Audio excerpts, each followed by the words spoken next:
Om Gyantimidandasya Gyananjanachalakaya Chakshurun Milidam Jena Tasmai Sri Gurave Namaha Sri Chaitanya Manobhistam Sthapitam Yena Bhutale Swayam Rupa Kadamayam Tadati Swapadantikam Vandeham Sri Guru Sri Yudha Padakamalam Sri Guru Vaishnavanscha Sri Rupam Sagrajatam Sahakana Raghunatham Vitam Tam Sajivam Sadvaitam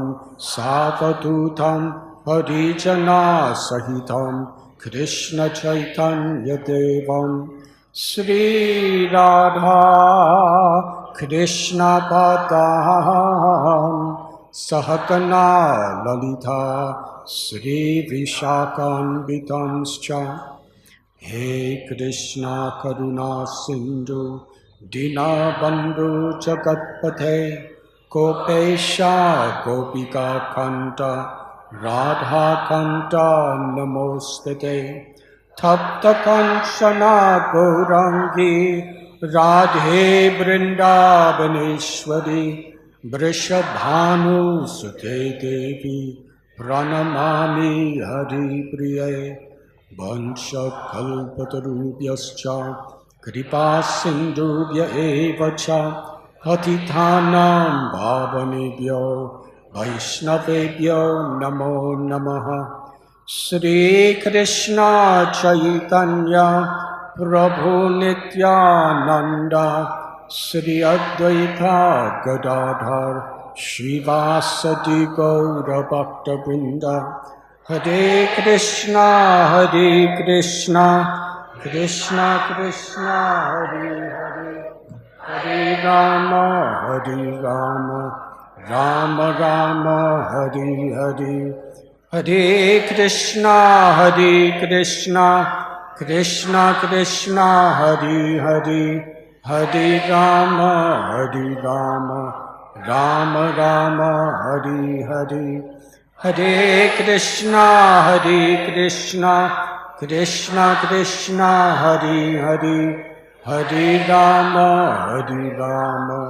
Rama Rama Hare Hare Namah Vishnu Padaya Krishna Prestaya Bhutale Srimate Bhaktivedanta Swami Niti Namine Namaste Saraswati Deve Gauravani Pracharine Nirvishesha Shunyavadi Aschatyate Sakarine.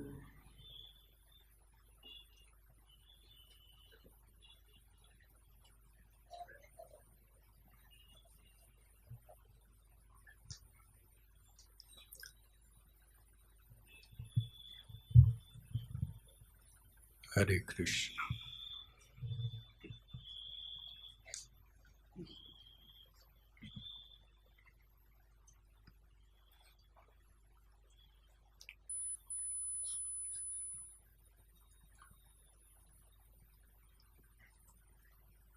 Thank you for being here this evening. Special gratitude to our exalted guests, my god sisters, god brothers, residents of Puri, Rukmini Devi, Mandakini Devi, Chandramali Swami Maharaj, Madhavananda Prabhu, Govinda Prabhu. Mataji's name? Suravi Devi. And to each and every one of you,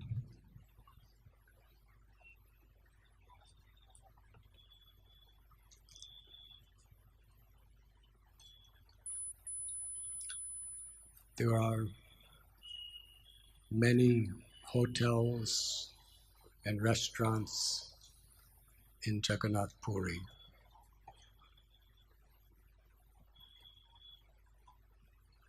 Because it has become a place of tourism within Odisha as well as India.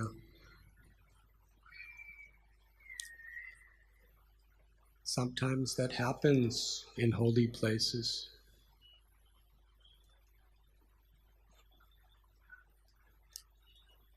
But our beloved acharyas,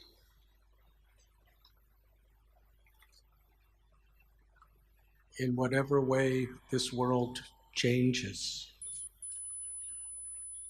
are always helping us to keep our focus on the essence. Saragrahi, one who seeks the essence. That is the true purpose of Dharma, of religions, interpretations that are born of the false ego and which lead us to deeper bondage under the influence of the false ego.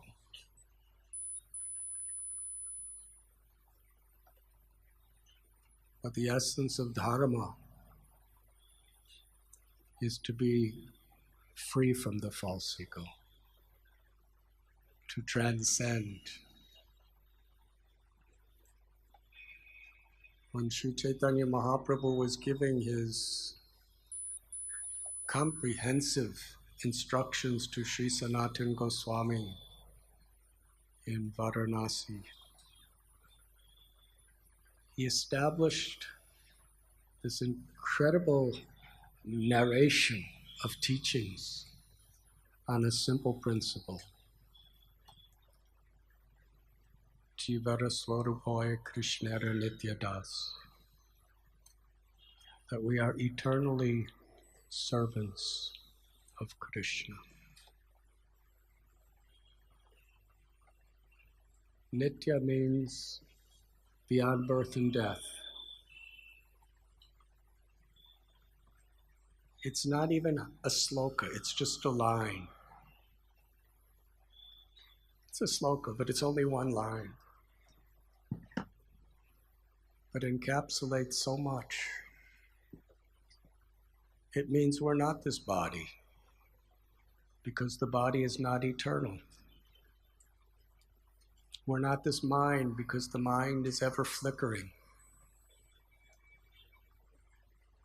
And if we're not this body and we're not this mind, it means nothing of this world belongs to me, because this isn't me. The body is inevitably subject to old age, disease, and death, and rebirth.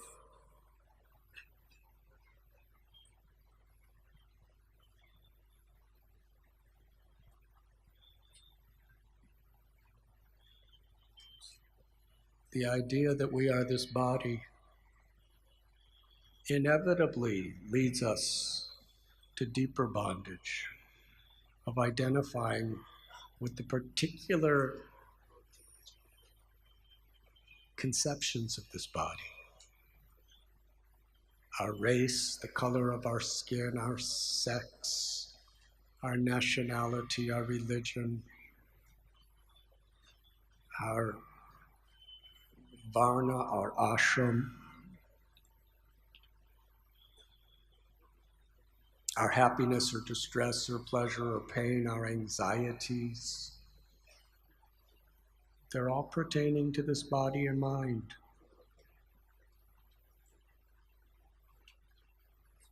The idea that I'm the eternal servant of Krishna completely transcends. It liberates us from all of these misconceptions. which are the cause of all miseries, individually and collectively.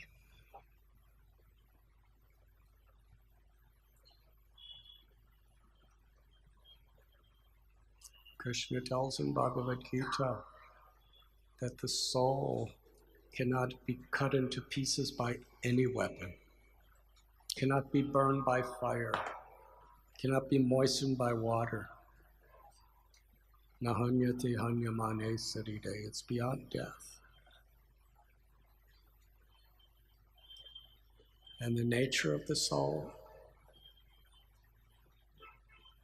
the servant means we're not enjoyers. It means our constitutional happiness is being enjoyed. Krishna is the supreme enjoyer. If the root of a tree is happy, then all the leaves and flowers and trees will be happy. If the root of the tree, Krishna is the root of everything.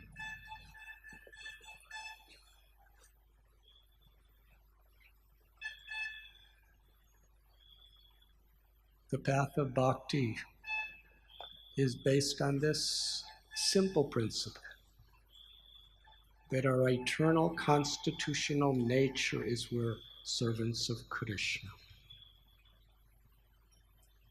Nitya Siddha Krishna Prema Sajja Kabonoi Sravanadi Sudichiti Koriye Yudhoi. And the spiritual platform of service is an expression of love, unconditional, unmotivated love. That's everyone's nature, because every living being is part of Krishna. As part of Krishna, we're of the same substance as Krishna. Sat Chit Ananda, eternal, full of knowledge. Knowledge is, who am I? Who is God? What is my relationship with God? What is my relationship with all other living beings while in this world? What is my relationship with this material energy? That's knowledge. And Ananda. Ananda is Krishna's limitless love for every living being. And because we are part of Krishna, we have, in our own way, limitless love for Krishna and for each other. Because every living being is part of Krishna.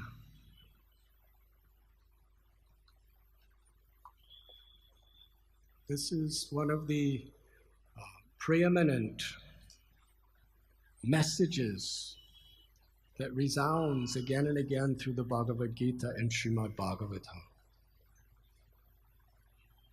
That the test of a person who's spiritually advanced is a child of Krishna, a part of Krishna, with the potential to love Krishna.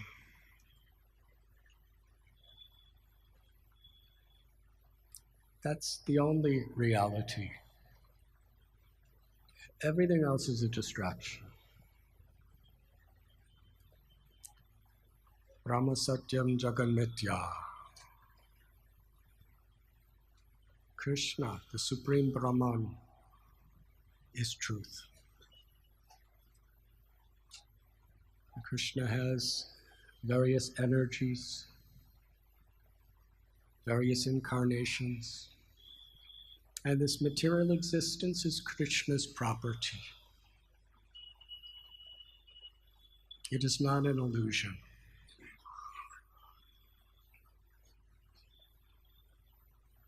Everything coming from Krishna is to be seen as Krishna's energy. Therefore, everything within this world has value to the extent it reminds us of Krishna, and the subsequent response to such a reminder is we utilize it in Krishna's service.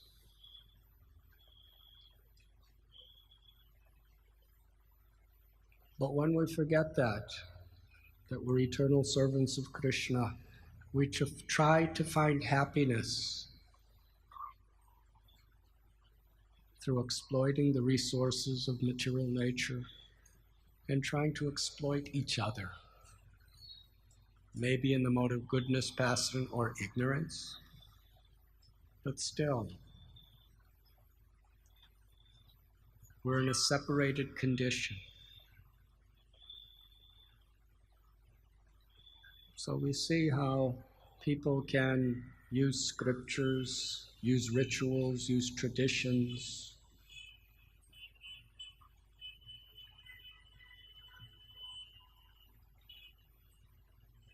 as a utility for the purpose of satisfying our ahankar, our false egos. And people even come to holy places to enjoy their senses and to satisfy their false egos. So the acharyas, the Vaishnavas, they are trying to keep human society in connection with the essence. Yesterday we very briefly discussed Lord Chaitanya's journey to Jagannath Puri.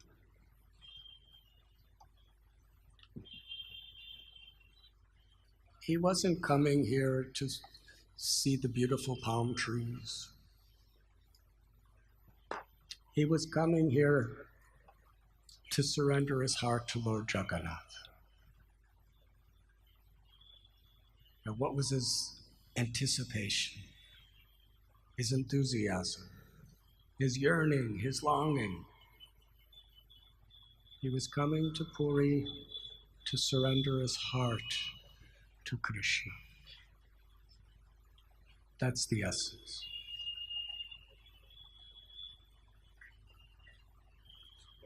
That is how our beloved Acharya Srila Prabhupada taught us.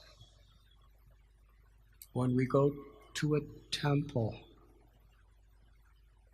we're not going to prove anything about ourselves to others. We're going to surrender our hearts to Krishna. When we meet a devotee,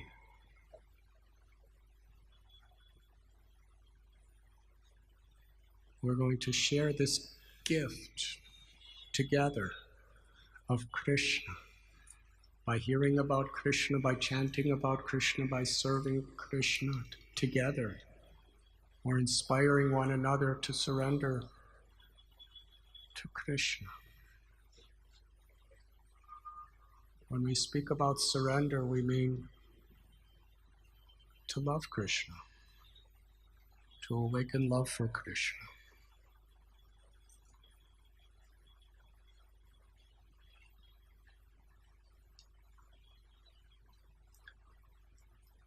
Sri Chaitanya Mahaprabhu, he was just about 25 years old when he arrived in Puri.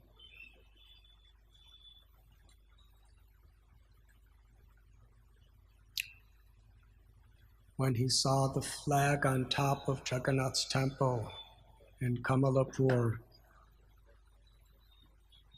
it is described that he was singing a beautiful verse, how he was seeing Krishna, Bal Gopal, playing his flute in the flag in the dome of Jagannath, calling him.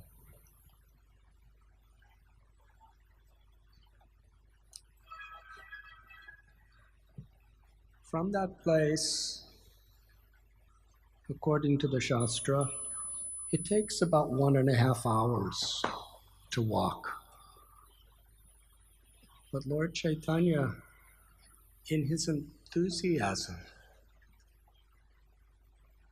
he was in such a state of spiritual consciousness, Mahabhav, that every step or two he was offering his Dandavat obeisances. Every step or two he was becoming paralyzed and couldn't move.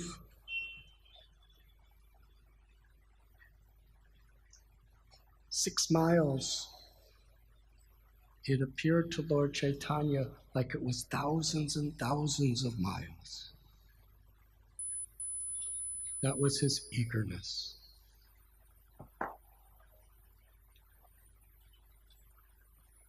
But it took Lord Chaitanya about 9 hours to get here. And when finally he came to Singadwaram and entered Jagannath's temple, he first saw the beautiful form of Lord Jagannath.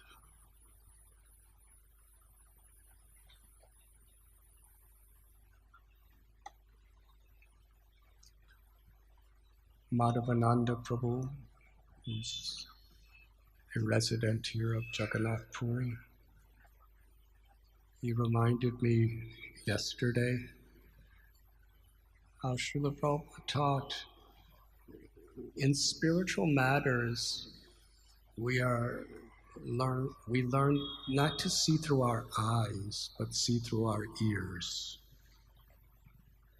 We understand things not by our material vision, but by transcendental knowledge of what we hear.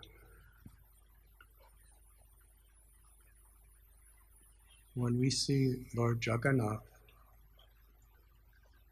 what do we see? We're seeing, but we're not seeing. Jagannath is there. Remandana Churita Bhakti Vilochanena. Unless our eyes are anointed with love, we cannot see.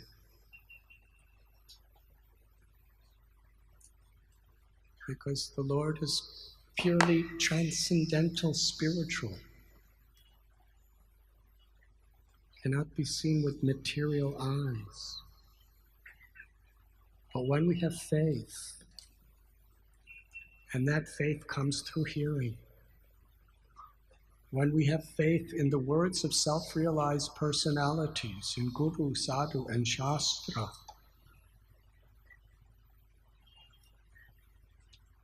through the lens of that knowledge, we see.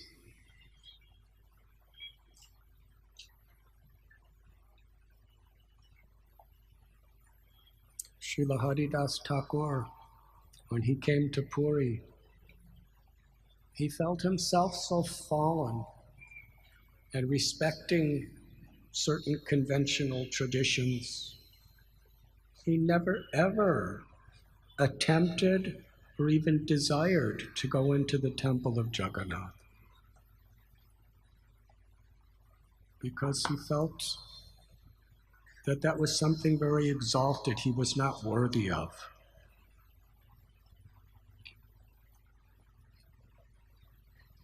But he would see the chakra on top of Jagannath's temple. And truly, Lord Jagannath, Balaram, Subhadra were fully manifesting their eternal, transcendental forms within Haridas Thakur's heart when he gazed upon that chakra.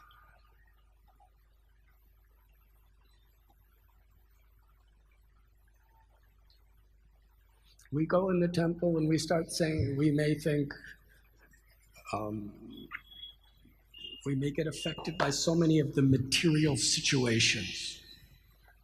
There may be insects crawling around, or it may be too crowded, or it may be too hot, or Jagannath. Somehow we just don't feel. But here's a devotee who's sitting under a bakula tree outside the temple, and he's fully seeing Jagannath in his transcendental threefold bending forms by looking at the chakra on the temple. Because we can only see Krishna when Krishna reveals himself to us. We can only feel Krishna when Krishna reveals himself to us.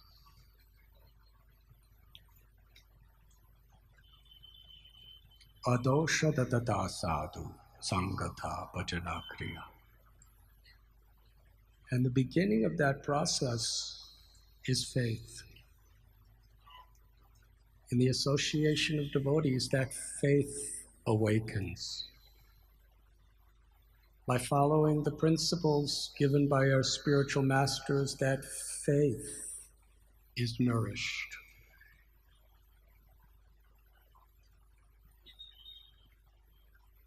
There has never been anything more valuable in any of our lives than that little bit of faith that's in our hearts. Because if we invest carefully in that faith, ultimate liberation, ultimate happiness, and pure love is forever ours.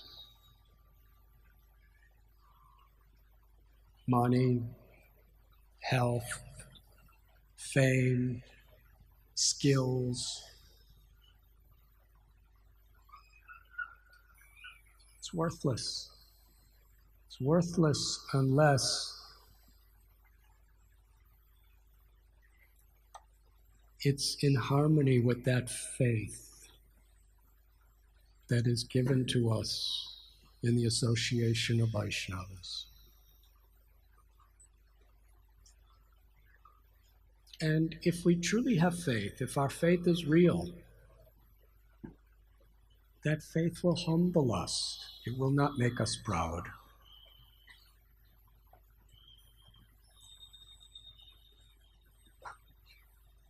Corrupted faith could make us proud. But true faith, Jivera Swarupai Krishnara Nityadas. Krishna is the supreme enjoyer. I'm his eternal servant. Servant of the servant of the servant is the spirit of servant.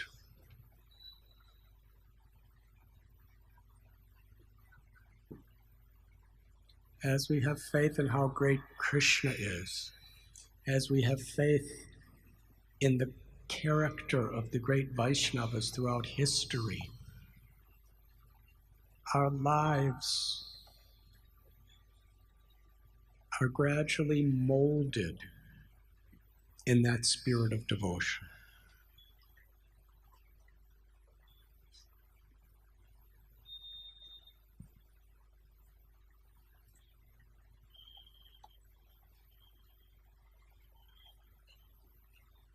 The songs of Narottam Das Thakur, Bhakti Vinod Thakur,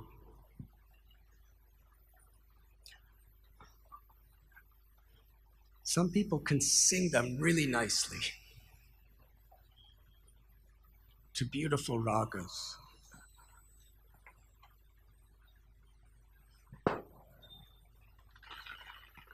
Which is very nice. But what is the message of those songs? Because they're understanding the greatness of God and the greatness of sadhu satsang. They're always feeling themselves humble and helpless, taking shelter.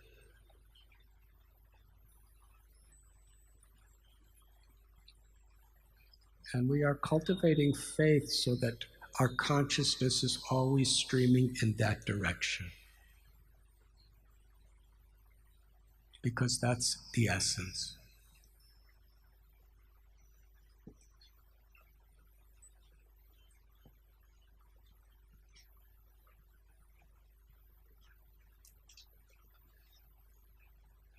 Lord Chaitanya came through the doors of Jagannath Mandir and he saw Jagannath. He saw Krishna. Krishna is seeing Krishna. Sri Chaitanya Mahaprabhu and Jagannath are one and the same person. Shri Radhaya Pranaya Vikritir Hladini Shaktirasmat.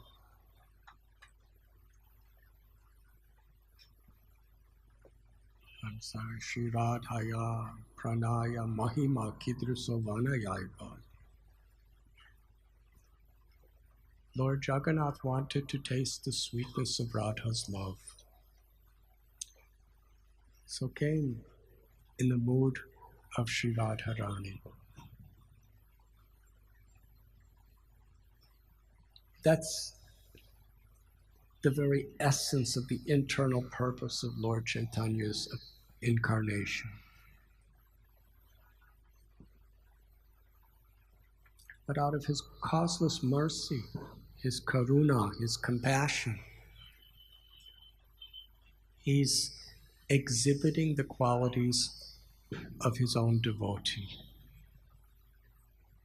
He's chanting his own holy names. He's discussing his own pastimes and glories. He's coming to have darshan of himself. None of us could ever do that. But Lord Chaitanya is teaching us. So when Sri Chaitanya Mahaprabhu has his first vision personally of Jagannath, he roars uncontrollably. Tears were not flowing, they were shooting from his lotus eyes in all directions simultaneously. In his heart, he wanted to embrace the Lord, and he leaped toward Lord Jagannath and fell into a state where there was no external consciousness. His longing to be with Krishna throughout that journey to Bhuvaneshwar and then to Puri, it culminated, it came to his crescendo,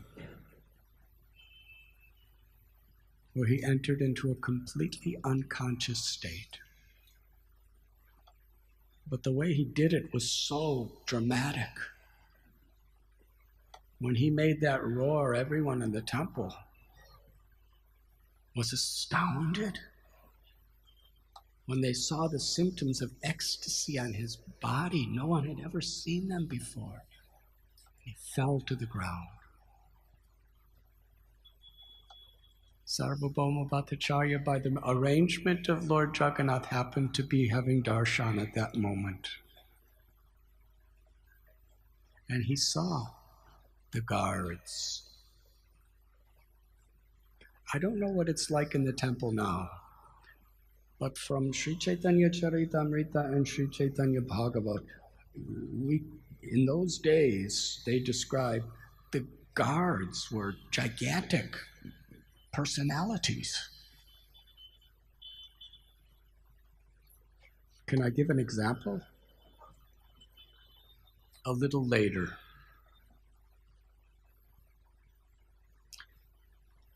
Nityananda Prabhu, he saw Lord Jagannath. And when he saw Balaram, who's none different than himself. He rushed to embrace Balaram, but he actually jumped right on the altar to embrace him.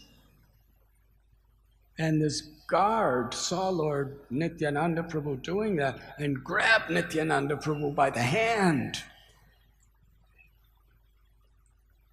And as soon as he touched Nityananda Prabhu's hand, boom, he flew back about 7 feet.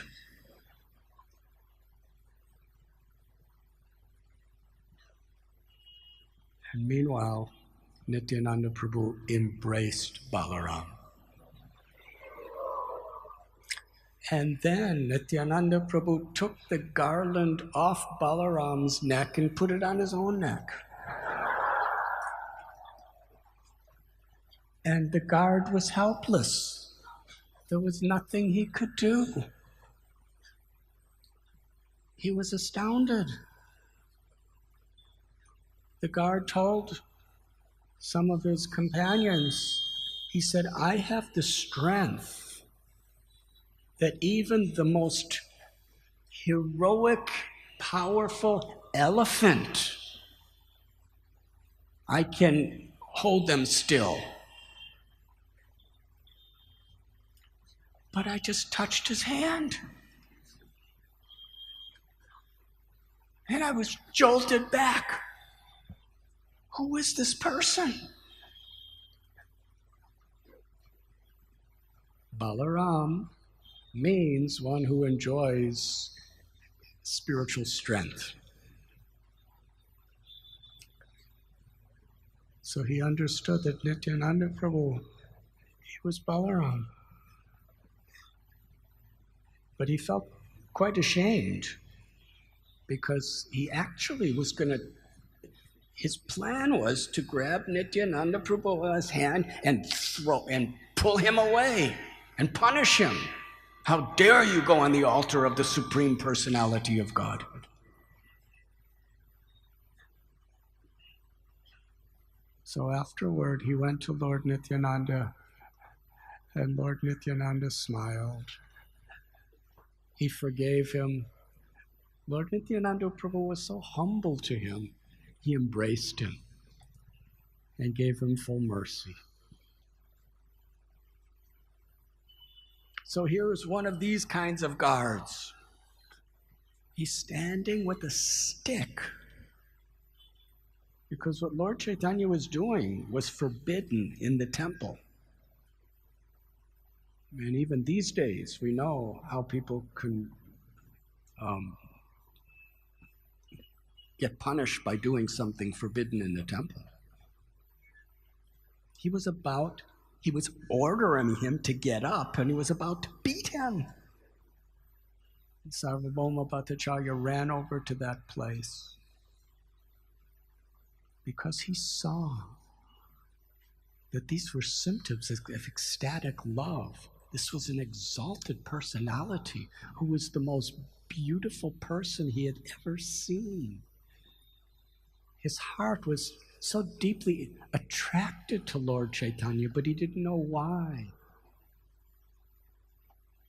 Sarvabhauma Bhattacharya was the spiritual mentor of the king, Prataparudra. He was extremely influential and powerful here in Puri. If it was anyone else, the guard may not have listened. But Sarvabhauma Bhattacharya, he said, do not touch him. And he tried to revive him for a long time, but he couldn't revive him. Then an offering was going to be made to Lord Jagannath. So Sarvabhauma Bhattacharya asked the guard and several other guards to help him to carry Lord Chaitanya to his home.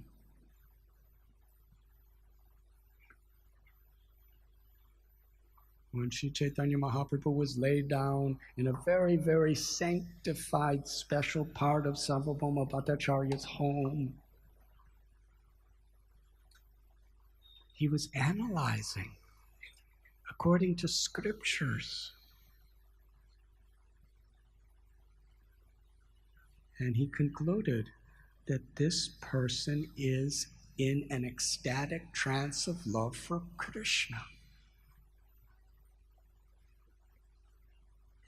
There was no breath. There was no heartbeat that could be detected, no pulse. There was no signs of life. But through his investigation, he understood he was in a state of samadhi. And he was using all the Vedic formulas to get him out of this samadhi. But nothing worked. Meanwhile, at the Singhadwaram, at the main gate of the temple, Nityananda Prabhu, Jagadananda Pandit, Damodar Pandit, and Mukunda Dat arrived, eager to meet Lord Chaitanya. When they arrived at the gate, they heard the local people discussing how this Swami came and he fell unconscious, running to embrace Jagannath. And ultimately he was brought to the house of Sarvabhauma Bhattacharya.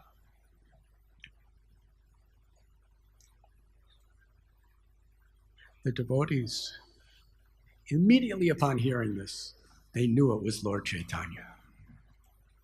And just at that moment, Gopinath Acharya arrived at the Singhadwaram. Gopinath Acharya was originally from Navadvip. He happens to be the brother-in-law of Sarvabhauma Bhattacharya. And he knew Mukunda Dat very well. So Mukunda Dat bowed down and took dust from Gopinath Acharya's feet. Gopinath Acharya embraced him, and then Gopinath Acharya took the dust and bowed down from Nityananda Prabhu's feet, and Nityananda Prabhu embraced him. And Gopinath Acharya immediately asked, "Where is Sri Chaitanya Mahaprabhu?" And they said, "We just found out that he's at the house of Sarvabhauma Bhattacharya. We want to go there." Gopinath Acharya said, "I know exactly where to go. Please come." Imagine this. Because they were all such great devotees. They were all so eager to see Lord Jagannath, and they were right at the front door of Jagannath. But they decided, we'll come back later.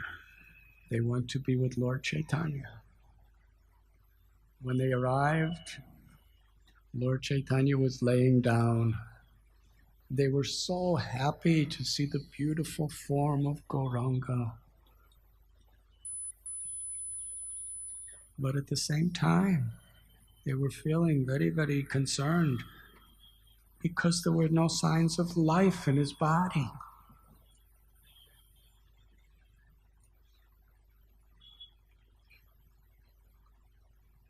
Sarvabhauma Bhattacharya, he told Nityananda Prabhu, Mukunda, Damodar and Jagadananda that please go and have darshan of Lord Jagannath. But don't do like Lord Chaitanya has done. Sarvabhauma Bhattacharya called for his son, whose name was Chandan Acharya, and said, "You bring them for the darshan of Jagannath. And then come right back here." When Lord Nityananda Prabhu was standing before Jagannath Dev, the devotees had to hold him up. He was in such a state of divine love. They came back to Sarvabhauma's house, and loudly they had kirtan of the holy names. Lord Chaitanya didn't move.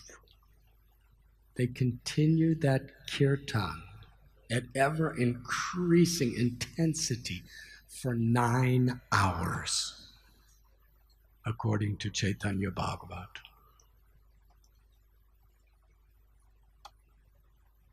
When Lord Chaitanya Mahaprabhu came to external consciousness and said, Hari Bol.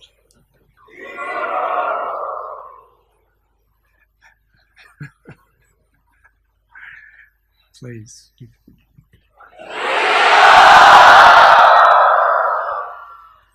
Thank you.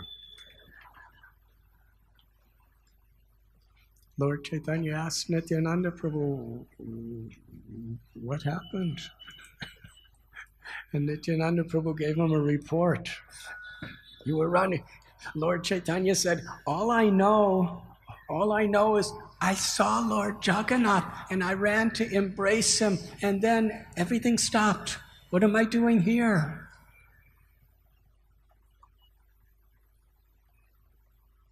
When he came to consciousness, he was introduced to Sarvabhauma Bhattacharya.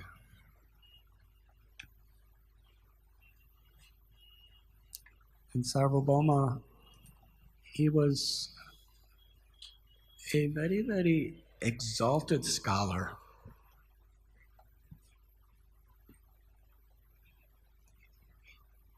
He asked Gopinath Acharya, can you tell me something of the background of this great sannyasi? And he said, he's from Navadvip. Immediately, Sarvabhauma Bhattacharya's heart became very happy because he was also from Navadvip. His father's name was Jagannath Mishra.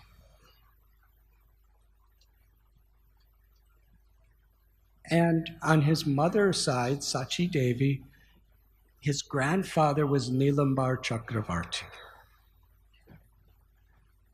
This made Sarvabhauma Bhattacharya even more happy.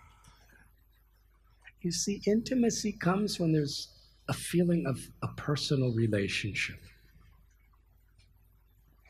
He said, my father, Maheshwar Visharada, he was classmates with Nilambar Chakravarti. And my father had very, very high respect for both Nilambar Chakravarti and Jagannath Mishra.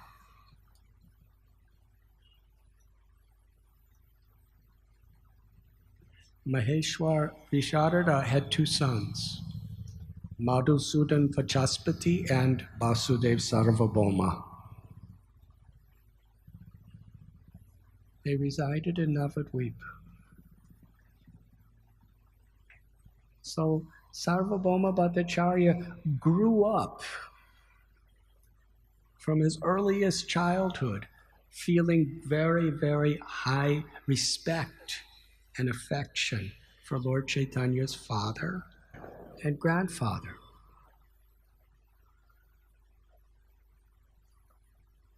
In those days, scholarship was the sport of India. I don't think anyone cared anything for cricket or football. Scholarship. Logic. There's 6 schools of philosophy according to the Vedic system. Traditional systems of India. And to master these schools was the qualification of true scholarship. So Navadvip had masters of the highest order of 5 of the 6 schools of traditional Indian philosophy. But Nyaya, only Mithila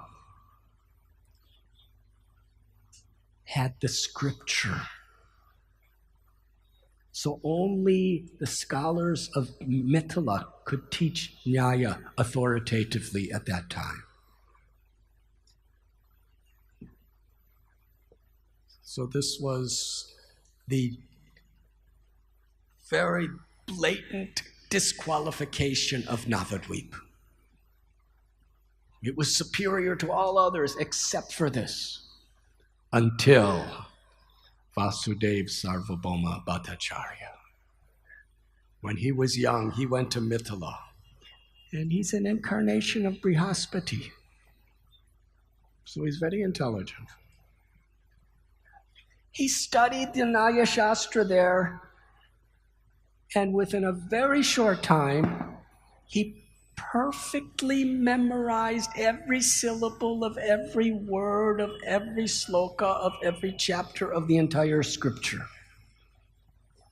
Then he came back to Navadvip and he wrote it all down and he taught it in a way that was superior to any others. And through Sarvabhauma Bhattacharya in the island of Vidyanagar in Navadvip, it became the supreme seat of learning for all of India.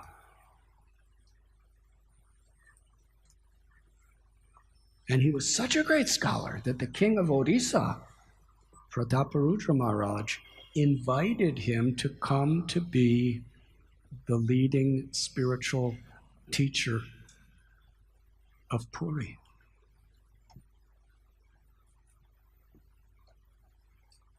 And Nimai Pandit, he was a young child. He became a student of Gangadas Pandit, who was a student of Sarvabhauma Bhattacharya. So there were so many beautiful, sweet connections there. And Sarvabhauma Bhattacharya was feeling so much affection for this sannyasi. He felt, he was the age of Lord Chaitanya's father, so he felt this parental concern.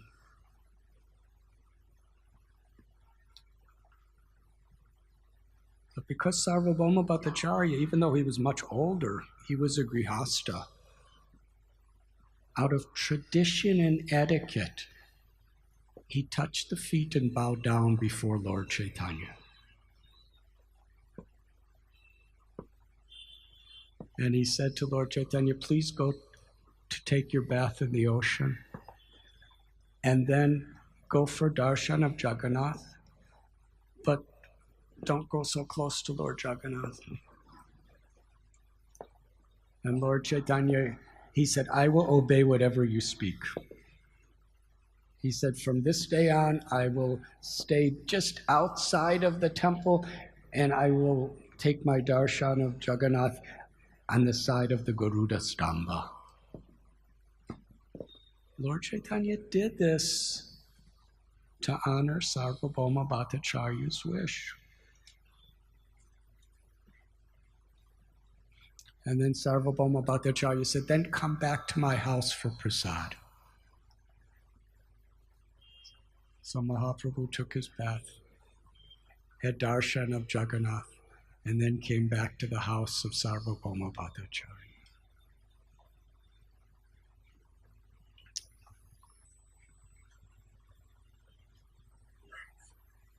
Afterwards, Gopinath Acharya and Mukunda Dutt, they came to meet Sarvabhauma. And Sarvabhauma asked, tell me about his previous life before he took sannyas.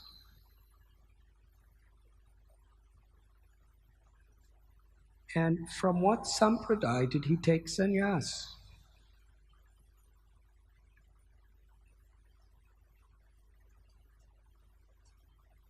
They said, he took sannyas from Keshav Bharati Maharaj. Sarvabhauma Bhattacharya said, that's a second-class sannyas sampradaya. I can elevate him to a first-class sannyas sampradaya. I will perform all the rituals. Gopinath Acharya and Mukunda Dutt were very disturbed by this.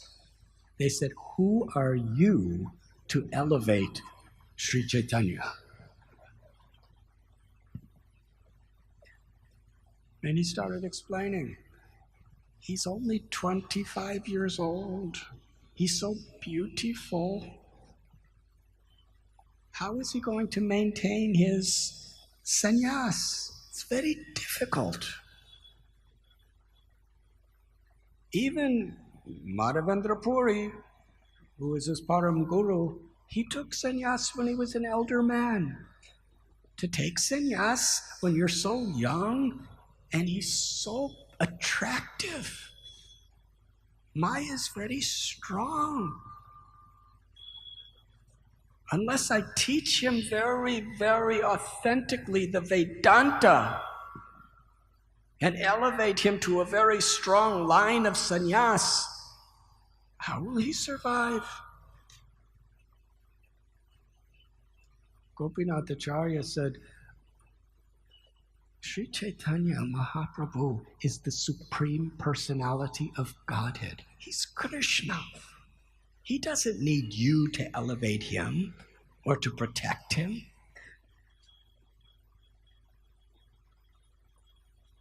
Sarvabhauma Bhattacharya said, when you're speaking to me and all of my students, you have to speak with the authority of Shastra. This is not just sentiment.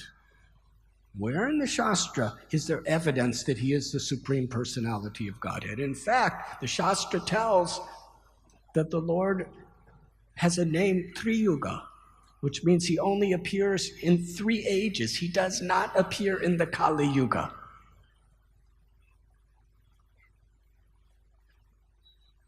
Gopinath Acharya was getting very upset. He said, you do not understand. You think you have an idea because you're simply a mental speculator.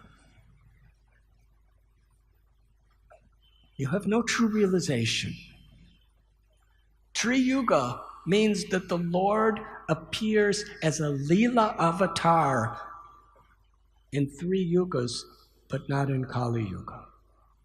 But there's another type of avatar, the Yuga avatar.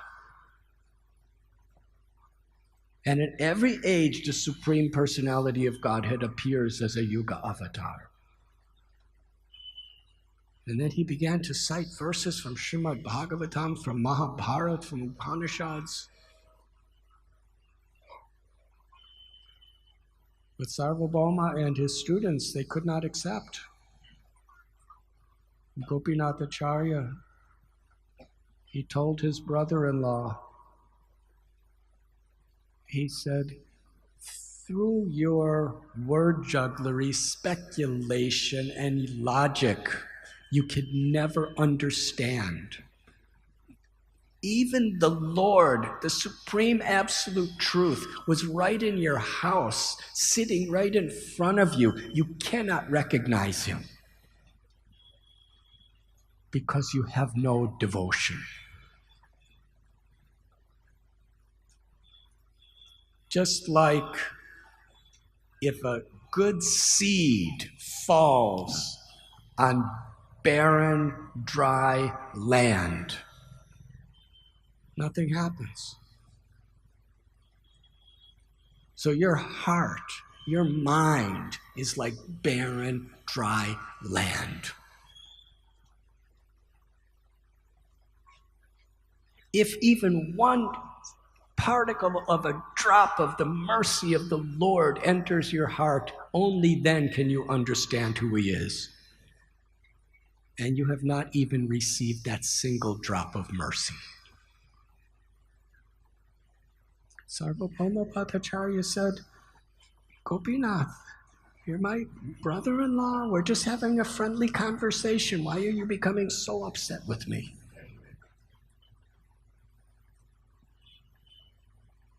And the conclusion was, Gopinath Acharya, he just said, because you have not received his mercy, you cannot understand anything. Your heart is like a dry rice cake. And Sarvabhauma was such a cultured person. He concluded the discussion by saying, please bring Sri Chaitanya to my home for prasad. So they went back to Lord Chaitanya to invite him. And they told Lord Chaitanya about the argument.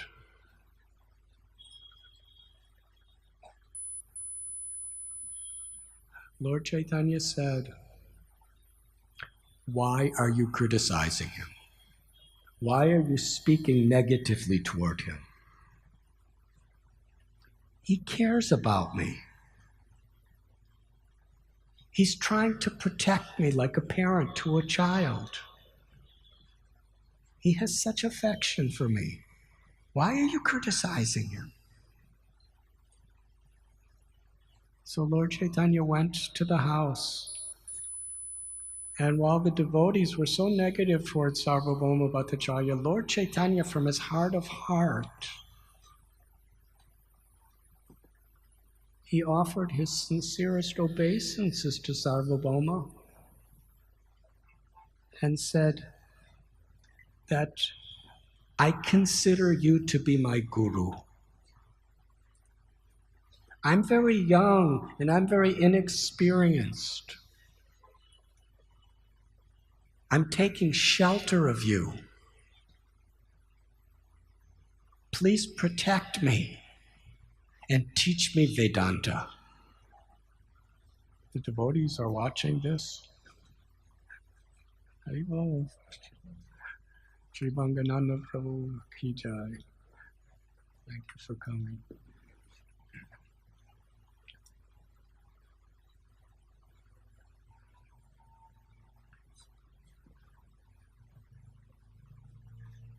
The next day,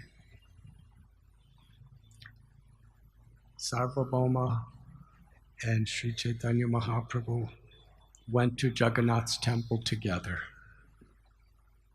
After the darshan of Jagannath Dev, Sarvabhauma Bhattacharya arranged a nice seat for Lord Chaitanya to sit on, and he sat below him on the floor. Lord Chaitanya considered Sarvabhauma now his guru. Lord Chaitanya was seeking shelter and asking for instruction. But Sarvabhauma, his culture, his etiquette was of such character. Because you're a sannyasi and I'm a grihastha, it is my duty to sit below you.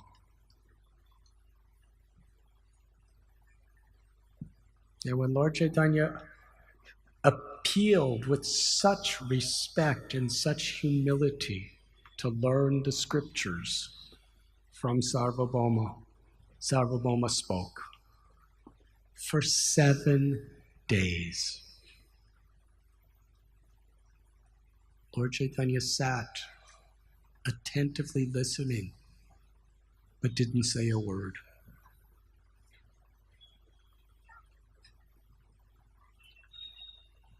"7 days, all day, every day." He was listening to Mayavad philosophy. There's no record that he ever fell asleep. There's no record that he showed any emotions. He just listened. At the end of those 7 days, Sarvabhauma Bhattacharya said to Lord Chaitanya, he said, "I've been speaking for all these 7 days and you're listening, but you haven't said anything. I don't know if you've understood it or not understood it." And Lord Chaitanya Mahaprabhu replied, he said, "I am a fool. It is very difficult for me to understand all these subjects. I'm just a fool. My guru called me a fool." Sarvabhauma Bhattacharya said, "Well, all right, I accept if you say you're a fool, but But why didn't you ask any questions then? Why didn't you ask for some clarification? And then Lord Chaitanya, he said, the Vedanta. Lord Chaitanya said he was a fool in regard to all of what Sarvabhauma was saying. He couldn't understand it. He said, but Vedanta? He said, I understand all the sutras. They're as clear as the sun at midday. But your interpretations were like a dark cloud that completely obscured all the true meaning of the Vedanta Sutra. Now here's the guru of the king. He's considered the topmost scholar in all of India. He's Brihaspati. So many of the greatest pundits and sannyasis from all over the country were standing in line to take lessons from Sarvabhauma. And here's Mahaprabhu telling him this. Sarvabhauma Bhattacharya said, if you don't agree with what I'm saying, then you give a better interpretation. And Lord Chaitanya did. He explained that Vyasadeva, he extracted the essence of all the Upanishads and all the Vedas in the Vedanta Sutra. But we must understand it in a direct way. You and the commentary of Shankaracharya that you are using are giving all of these speculative, indirect interpretations. And then Lord Chaitanya Mahaprabhu proved point by point, sutra by sutra, how everything was aimed at understanding the Supreme Absolute Truth. And that the Supreme Absolute Truth, the cause of all causes, the Parabrahman, was both impersonal and personal. But the source of the impersonal is the Supreme Personality of Godhead. And prema, bhakti, love, which is the ultimate realization of all the Vedas, is only possible by establishing our relationship with the Supreme Personality of God. He explained the principles of Sambandha, Abhideya, and Prayojana. To establish our relationship with the Supreme Absolute Truth, to engage in our true occupational duties in the service of the Absolute Truth, and to realize the ultimate perfection of love for Krishna. It's a very profound and deep subject which is hard to discuss with 7,000 people. But Lord Chaitanya Mahaprabhu was describing this Parasya Shaktir Vivadaiva Shruyate, that the Absolute Truth has multifarious potencies. This material world is the external energy of the Lord. The Lord himself and all of his incarnations and expansions are the internal spiritual potency of the Lord. And the jiva, the spirit souls, are the marginal energy of the Lord. He revealed to Sarvabhauma Bhattacharya the principles of Achintya Bheda Bheda Tattva. We are inconceivably simultaneously one with Krishna and different from Krishna. Srila Prabhupada in this regard gives a simple analogy that heat is emanating from fire and light is emanating from fire. So they are one. But at the same time, the heat is never the source of the fire. The light is never the source of the sun. The sun is always the source of the heat and the light. Brahman is the all-pervading, inconceivable spiritual energy of the Lord, and Parabrahman, Lord Sri Krishna, is the ultimate supreme source.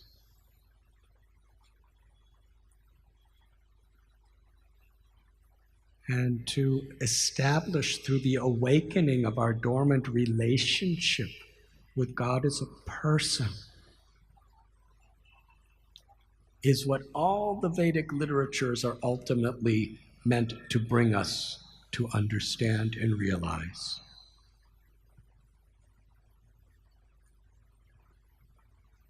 And Sri Chaitanya Mahaprabhu told Sarvabhauma Bhattacharya that by chanting the holy names of the Lord, that can be awakened. Sarvabhauma listened. And he argued. And they were going back and forth.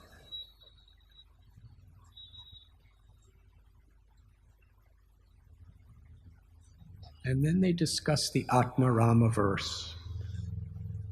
Lord Chaitanya told Sarvabhauma Bhattacharya that this verse from the Srimad Bhagavatam,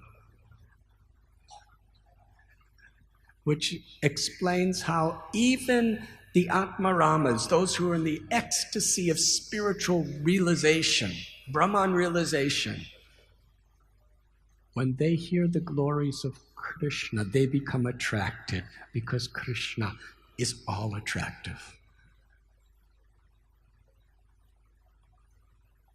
And then he asked Sarvabhauma about this. Sarvabhauma said, will you explain your understanding of this verse to me? Lord Chaitanya asked Sarvabhauma, you please explain it to me. Sarvabhauma explained it in 9 different ways. It was so eloquent, so logical, so embellished with poetry and philosophy and citing of Shastras. It was incredible. Lord Chaitanya heard it. And then Lord Chaitanya explained it 18 different ways without once referring to anything Sarvabhauma Bhattacharya said. When Lord Chaitanya revealed that explanation of Atmarama verse, after Lord Chaitanya already said, I'm a fool, Sarvabhauma Bhattacharya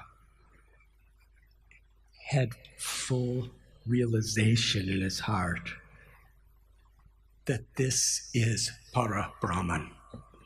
This is Krishna. No one else could speak like this.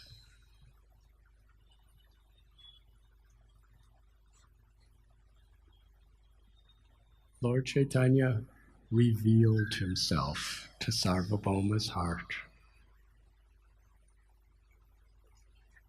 And when Sarvabhauma Bhattacharya accepted him as Krishna with faith, then Sri Chaitanya Mahaprabhu revealed to him, right there in Jagannath's temple, his four-armed form of Narayan.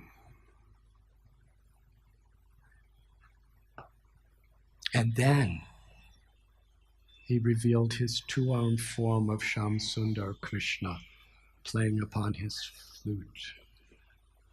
Sarvabhauma Bhattacharya surrendered his life completely.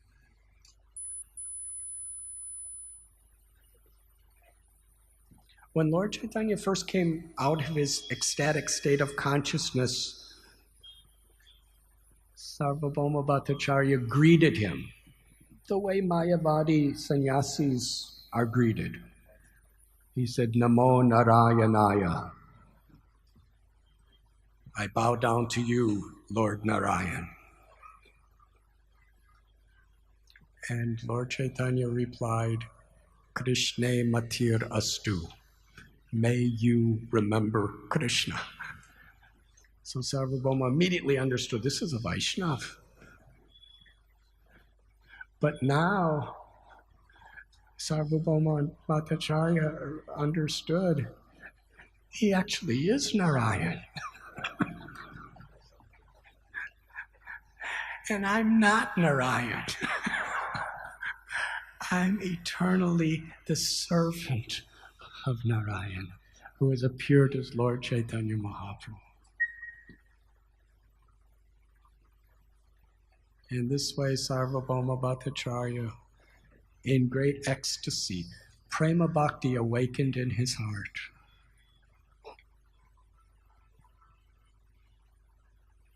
The next day, early morning, Lord Chaitanya went to Jagannath's temple. At the time when Lord Jagannath is just coming out of his bed, and Lord Chaitanya would stay there for many hours. And when he was just about to leave the temple, the pujari brought a garland and Mahaprasad of Jagannath. Sri Chaitanya Mahaprabhu wrapped it up in a cloth and walked directly to Sarvabhauma Bhattacharya's house. Sarvabhauma was so loving, like a parent to Lord Chaitanya, that during this whole time, Lord Chaitanya was staying in a residence that Sarvabhauma himself arranged at Sarvabhauma Bhattacharya's maternal aunt's house.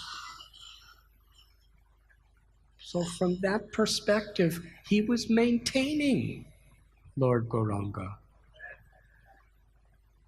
And Lord Gauranga was so merciful.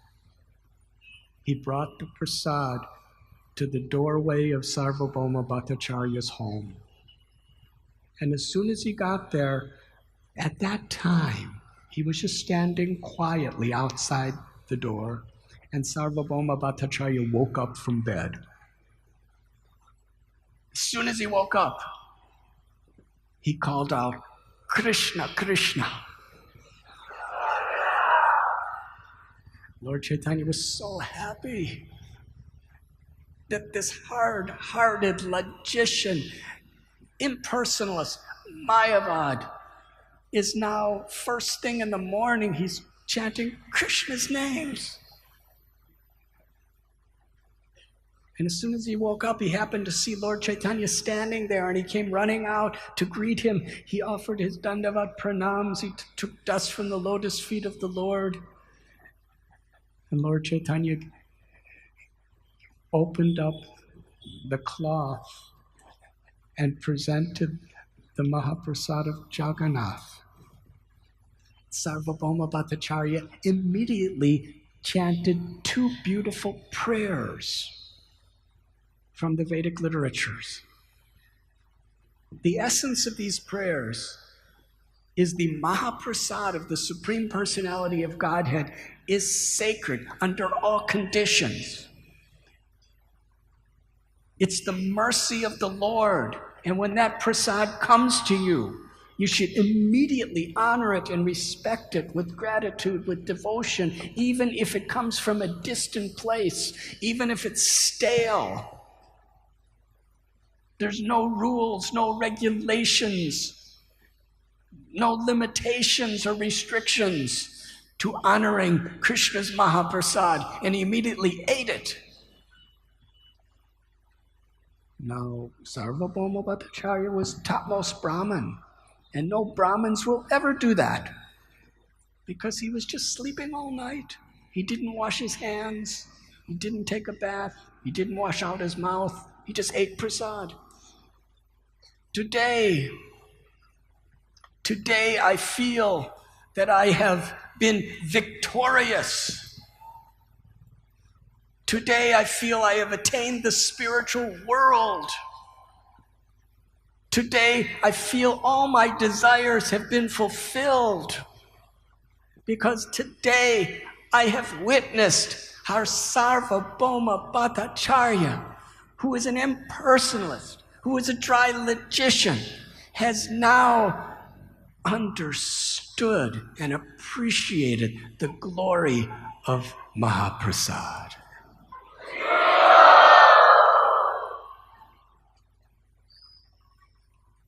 He has received the mercy of Krishna. This is the victory of my life.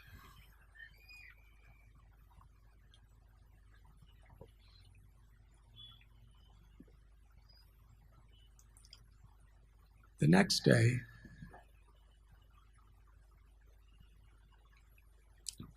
Sarvabhauma Bhattacharya came to Lord Chaitanya and said there are 9 processes of devotional service. Which is most important? Sravana Kirtana Smarana Bandhana Pada Sevana Dasyare Pujana Sakijana Atma Nivedana. In the 7th canto of Srimad Bhagavatam, Prahlad Maharaj describes these 9 processes of devotional service. If we can surrender to any one of these processes, we can attain the ultimate liberation of Krishna consciousness. But Sarvabhauma is now asking Lord Chaitanya, which is most important? Lord Chaitanya said, of the 9 processes of devotional service, the most important is Nam Sankirtan, the chanting of the holy names.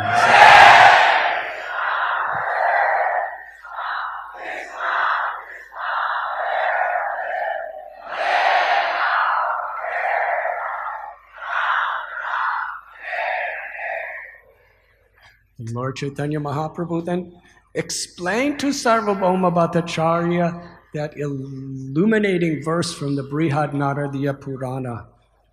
Harinama, Harinam, Harinama eva kevalam, kalo nasteva, nasteva, nasteva gatir anyata. In this age of Kali, there is no other way than the chanting of the holy names of the Lord for the attainment of supreme liberation. Then he explained 2 verses. He actually elaborated on that verse. Then from the Srimad Bhagavatam, Lord Chaitanya cited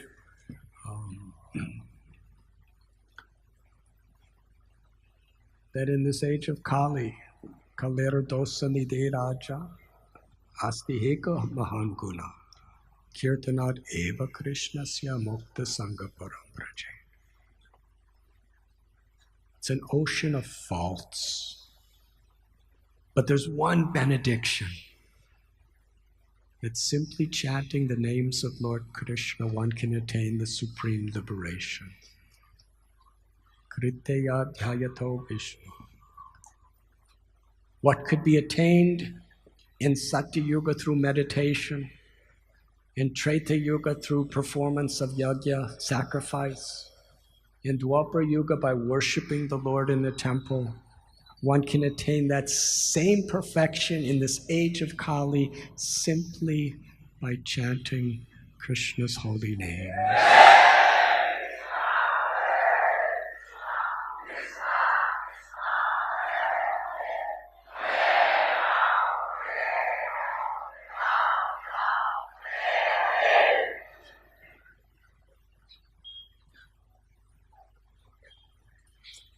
Sarvabhauma Bhattacharya was now day and night completely absorbed in loving meditation in Krishna. He accepted Sri Chaitanya Mahaprabhu as his life and his soul, his everything.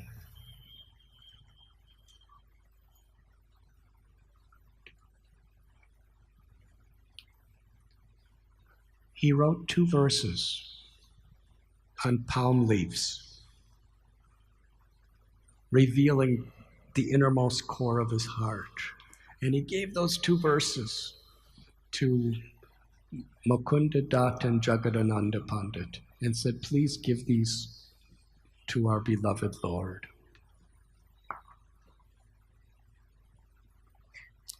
Actually, it was to Damodar Pandit and Jagadananda Pandit. So Jagadananda Pandit came with those verses, and Mukunda Dutt was at the door of Lord Chaitanya's room. And he said, let me see the verses first. Because Mukunda Dutt knew the heart of the Lord very well.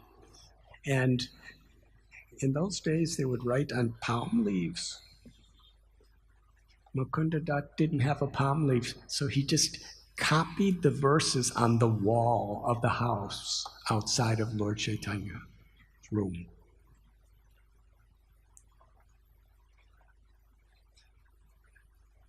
Jagadananda brought the leaves to Lord Chaitanya.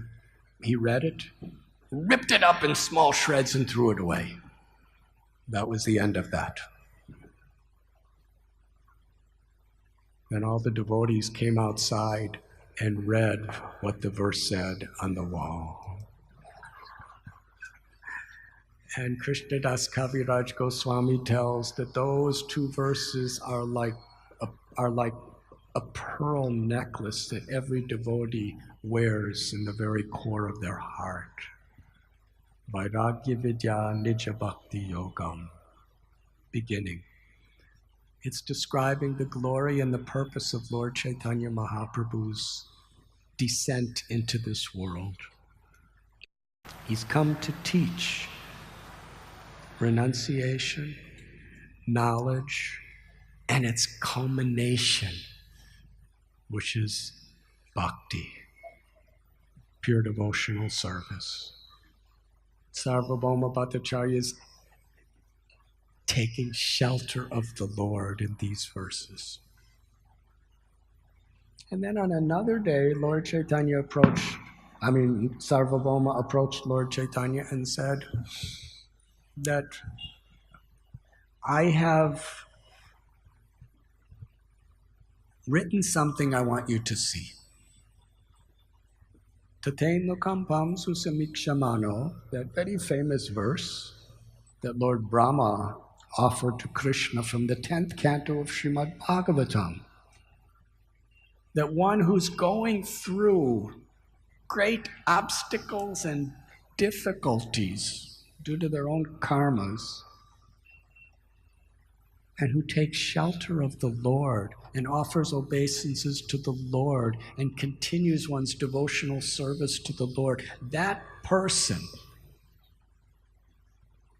mukti pade, liberation is their rightful claim.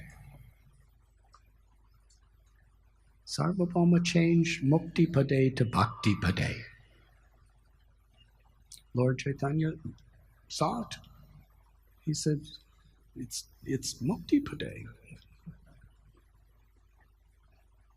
You can't change the Srimad Bhagavatam. Sarvabhauma Bhattacharya said, no, mukti pade, not good.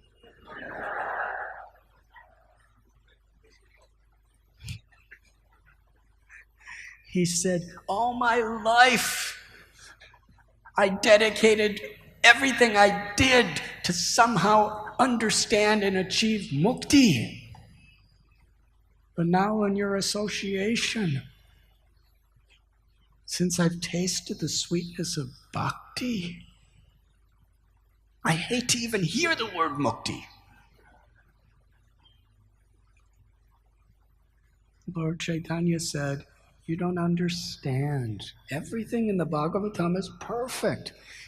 Krishna is mukti pade. Because all forms of liberation are at the feet, under the feet of Krishna. Sarvabhauma Bhattacharya argued that there's 5 times of liberation and devotees will accept the first 4, but they'll never accept Sayuja Mukti. Suyuja Mukti is for demons. He's at Shishupal. And all of these asuras who are killed by Krishna, they enter into Krishna's impersonal, all-pervading Brahman.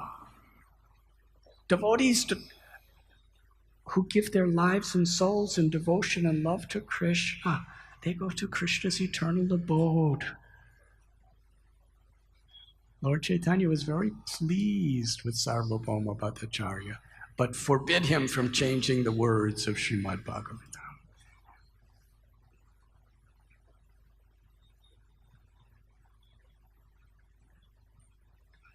When Sarvabhauma Bhattacharya was transformed in this way,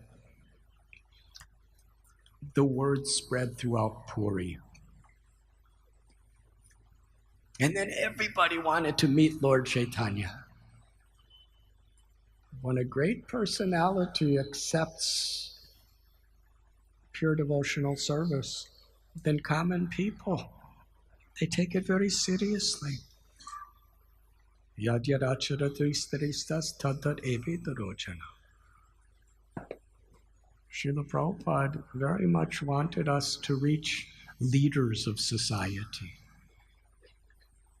Because what leaders accept, common people take very seriously.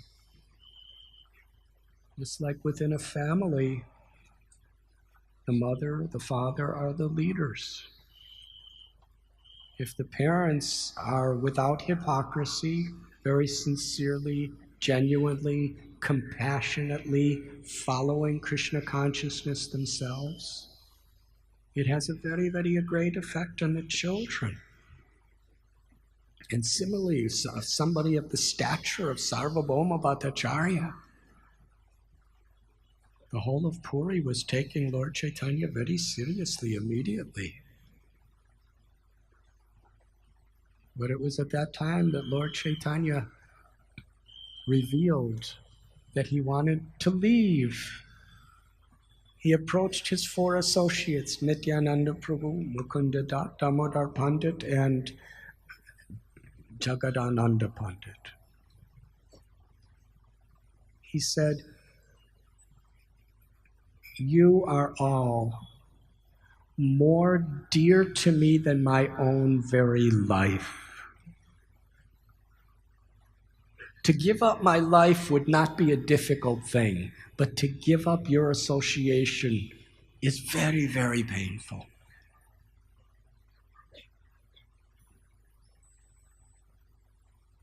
I wish to ask you for one blessing. Please give me permission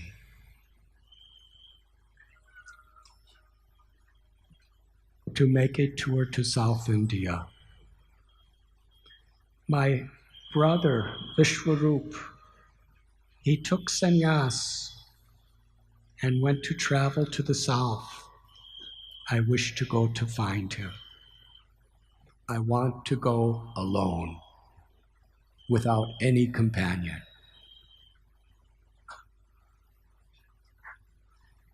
Lord Chaitanya is the supreme independent personality of Godhead. But he's revealing his heart. He's saying that my devotees are more dear than my own life. Such love. And it's not something that wavers. Lord Chaitanya is eternally, Krishna is eternally feeling this way toward each and every one of his pure devotees. You are all more dear to me than my very life. To give up my life is not difficult, but to give up your association is very difficult. But then he's telling that I have a mission where I'm willing to bear the separation from all of you, but I cannot go without your permission. As a devotee, Lord Chaitanya is teaching the importance of blessings. Unfortunately, as Kali Yuga progresses, we take sacred things cheaply. Tapasya, tapo divyam putrakyena sattvam, is to understand the value of what is sacred and to be willing to make sacrifices to live in harmony with what is sacred. But it's a challenge. And we're all tested in various ways. But those tests are necessary. We have to prepare ourselves for the test. We have to be sincere. When Srila Prabhupada tells us be serious, sincere, without ulterior motives, sincere doesn't mean just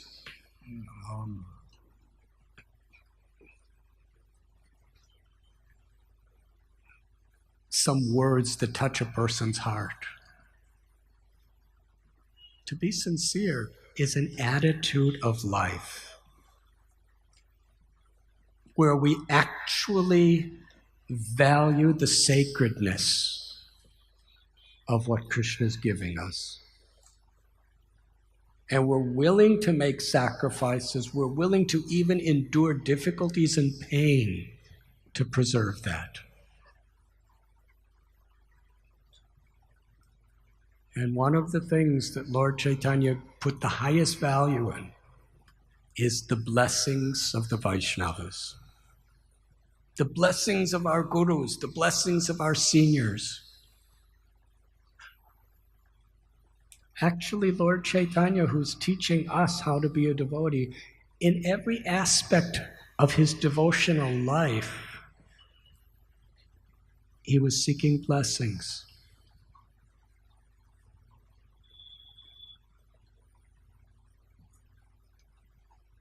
When he was Nimai Pandit, and he was arguing with devotees and everything, and the devotees would sometimes chastise him. Nimai Pandit once, he touched the feet of Srivas Thakur and begged for his blessings that someday he would have devotion.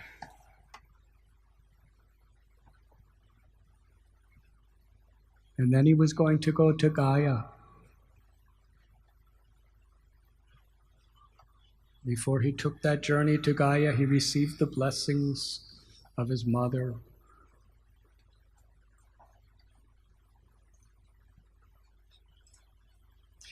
Lord Chaitanya did not begin the Sankirtan movement until he received the blessings of his guru. Krishna Varnam Tvisakrisam. He's Krishna himself. He's descended into this world especially to establish the Sankirtan movement. He's Jagat Guru. He's the original Adi Guru. Does he need blessings? Simple answer, yes. If he says he needs blessings, he needs blessings. He doesn't need blessings, but he needs blessings. He's the source of all blessings. Tene Brahma Hridaya Adakavaye. An expansion of his expansions as Lord Vishnu. And Lord Brahma is born of Vishnu. Garbhodakshayi Vishnu. And Krishna spoke to Brahma. He's the original guru. Brahma spoke to Narada, who spoke to Vyas. And with these words, were blessings. Because we find in every one of these transferals of transcendental knowledge, there's surrender. Tadvidi pranipatena pariprashnena sevaya upadekshante jnana jnaninas tattvadarshan. Just try to know the truth by approaching a spiritual master. Inquire submissively, render service. Sharanagati, seek shelter. Self-realized souls can reveal knowledge because they've seen the truth. Lord Brahma, at the beginning of creation, he totally humbled himself and surrendered to Lord Krishna. He didn't know who he was. He didn't know what he was supposed to do. He didn't know how to do it. He didn't know what the purpose of life was. It was through taking shelter that his heart was a fertile field for the seed of knowledge to actually take root and grow and ultimately produce the fruit of prema bhakti. And Narada Muni, that same type of surrender to Brahma. And we read in Srimad Bhagavatam about Vyasadeva. He's a literary incarnation of Bhagavan, Sri Krishna. But yet the etiquette is taught to us through him. He felt bewildered and lost. And he surrendered. He took shelter and received instruction from Narada Muni.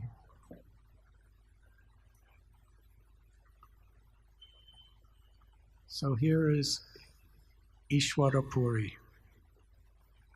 Ishwara Puri is coming in the line of Krishna, Brahma, Narada Vyas, Madhvacharya, all the great acharyas in that line, Sri Madhavendra Puri.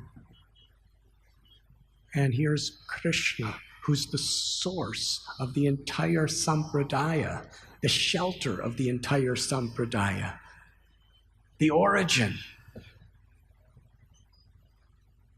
who's incarnated to spread the Sankirtan movement, but he never preached it openly until he received the blessing and the order of his spiritual master, Ishwara Puri.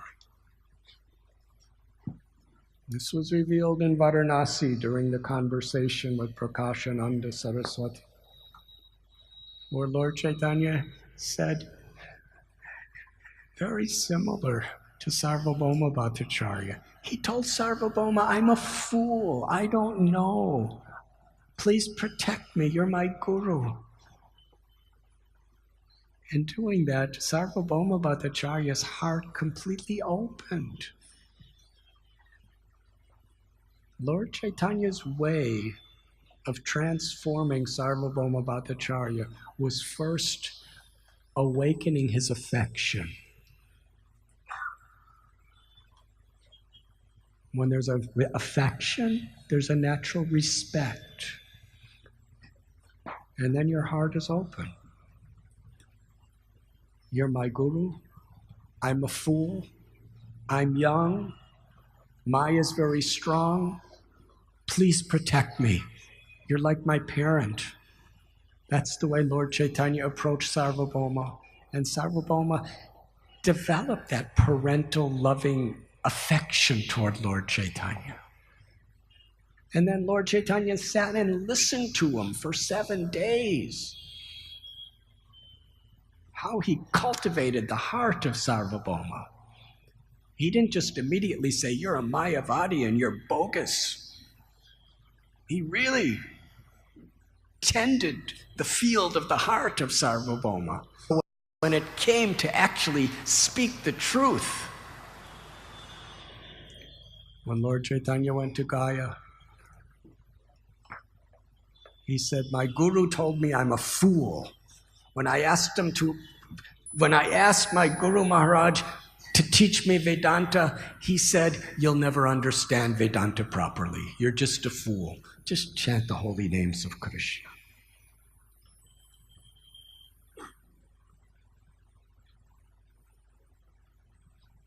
And then Lord Chaitanya just surrendered. He didn't try to be a big scholar. He just chanted the names of Krishna. He was already Nimai Pandit, the greatest scholar in the universe. But his guru just erased, in modern words, he deleted all that. And he just accepted. He defeated Keshav Kashmiri, but he was in ecstasy when his guru said, you're a fool. Prabhupada would be in ecstasy when he would tell us, my guru defeated me, Srila Bhakti Siddhanta Saraswati. Such an example there in Calcutta. Srila Bhakti Siddhanta Saraswati Thakur told Prabhupada, you should take this message of Lord Chaitanya all over the world in the English language. And Prabhupada explains in several lectures that he was a very hardcore follower of Gandhi's liberation movement. He said, who will listen to anything coming from India as long as we are a subordinate nation to the British? First, we must get independence. And he wasn't just saying it. He was wearing khadi. In those days, to wear khadi, that simple hand-loom cotton, it was not a fashion. It was a bold declaration. Get the British out. We are against you. We are in a movement for liberation. Quite dangerous. So Prabhupada's sitting there wearing khadi. And his guru's telling him to preach Krishna consciousness all over the world in the English language. And he's saying, he's supporting Gandhi's movement, and his guru told him that we cannot wait for any of these external political government arrangements. They're always changing. There is one supreme eternal truth, and that truth is what the whole world is starving for. That we're all eternally servants of Krishna. We're not these bodies. We're not these external designations. We're part of Krishna. The supreme dharma is to love Krishna, to serve Krishna. Prabhupada said he argued with Bhakti Siddhanta Saraswati Thakur Prabhupada. And then 30 years later, 40 years later, he would tell us with his eyes sparkling with joy, I was defeated by my guru.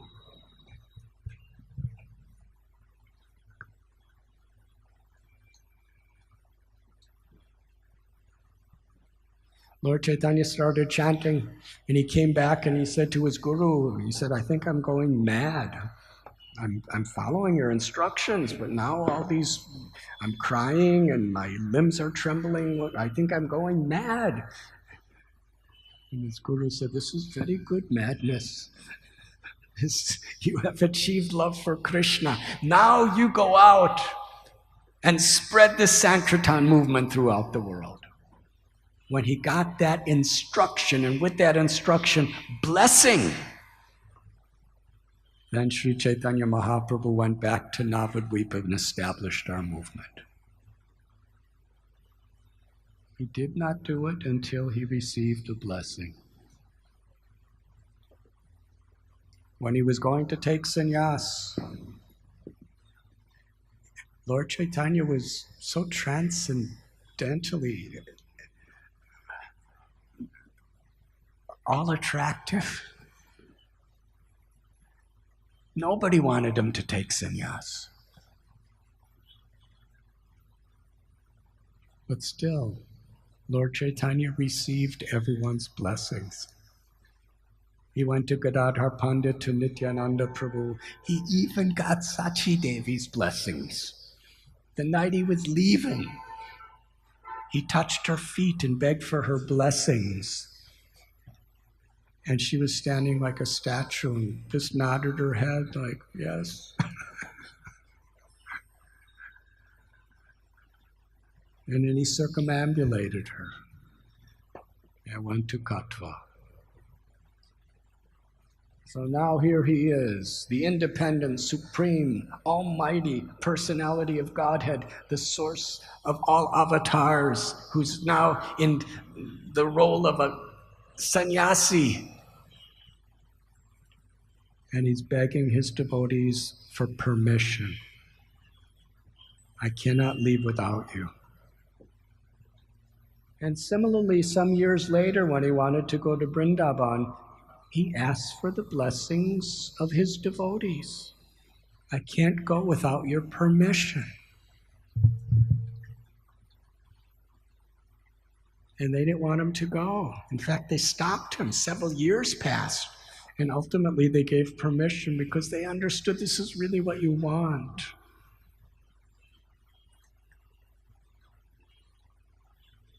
So anything that's important, that's significant in our lives, unless we have blessings of great souls, there's no real meaning or substance to it. That is what Lord Chaitanya is teaching us.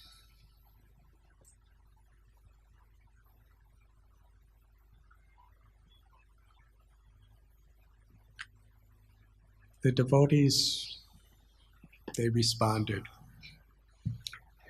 They said, of course, you're the supreme independent Lord, and whatever you want to do, you can do. And we can't stop you. We give our permission, providing you take us with you. Because after all, South India, there's so many places where there's so many dangerous places. There's sometimes rogues and thieves. You might get harmed. And then you have to go to sleep at night, and you have to carry, a loincloth and an extra set of clothes and a water pot. Who's going to protect it from getting stolen? So you need somebody to go with you. And Nityananda Prabhu said, I know all the places of South India because for so many years I traveled. I know all the holy places, how to get there, what's there. I'll go with you. Lord Chaitanya said to Nityananda Prabhu, said, you are like a puppeteer and I'm just like your little puppet. Whatever you make me do, I have to do. I wanted to go to Vrindavan. And then you...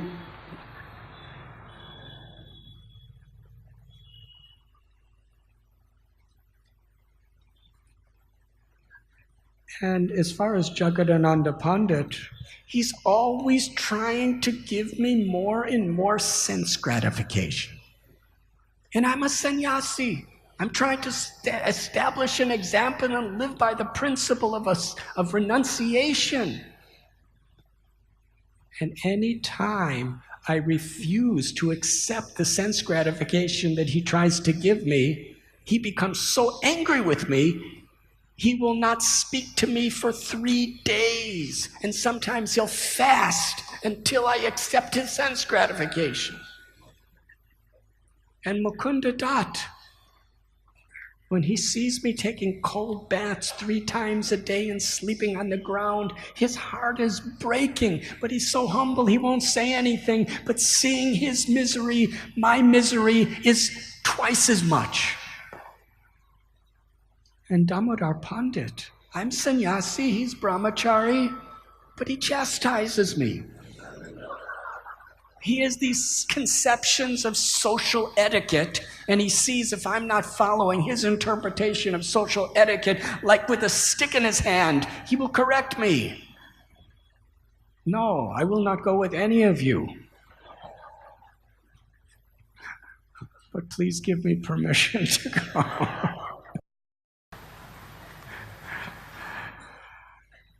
You want to go to South India, please go. But I have one humble request. There's a really simple Brahmin. His name is Kal Krishna Das. Let him go with you. He could carry your water pot. He could carry your extra set of clothes. He will not say anything. He will not cause any disturbance.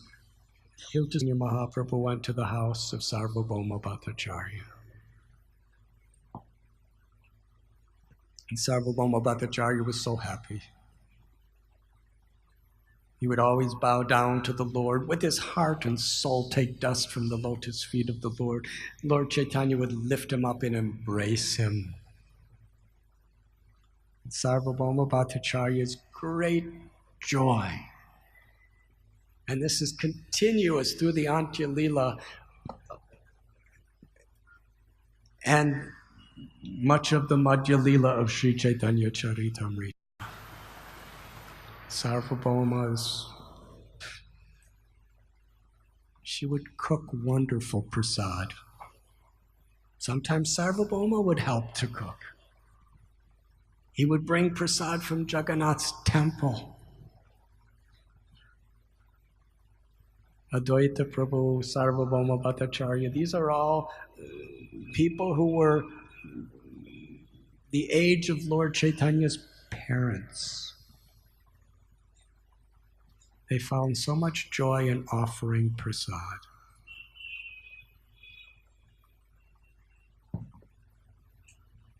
Rupa Goswami tells the 6 loving exchanges among Vaishnavas. And two of them is to receive prasad and to offer prasad.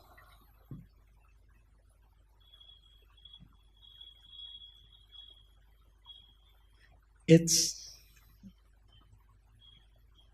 a most simple, basic exchange between human beings. Because we cannot survive unless we eat. The animals are eating. Yes, wherever you go, you see animals trying to eat something. Ants are coming to get something to eat. The mosquitoes, when they bite you, they don't want to hurt you. They just want to eat you. They don't know that they're causing disturbance or pain. They smell you. It's very attractive. And to a mosquito, you taste really good. So everybody needs to eat. As soon as a baby's born, he's crying for the milk of a mother. So this most primary need that we all have is transcendentally spiritualized on the highest level of rasa.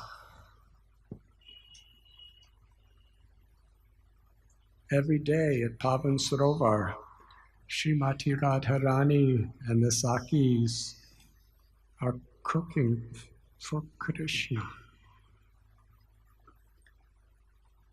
Yashoda Mai is constantly concerned with what Krishna is eating.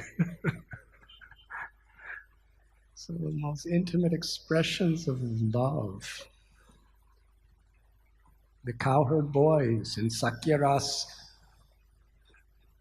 so many wonderful descriptions by Sukadev Goswami of how they would take prasad together on the banks of the Yamuna River. Each boy would try to make Krishna happy through variegatedness. Srila Prabhupada says, variegatedness is the mother of enjoyment. They would all make different kinds of plates just for Krishna's satisfaction. So when Krishna would see it, he would laugh, he would smile. Some would make plates out of leaves, others out of flowers, others out of rocks. others out of cloths.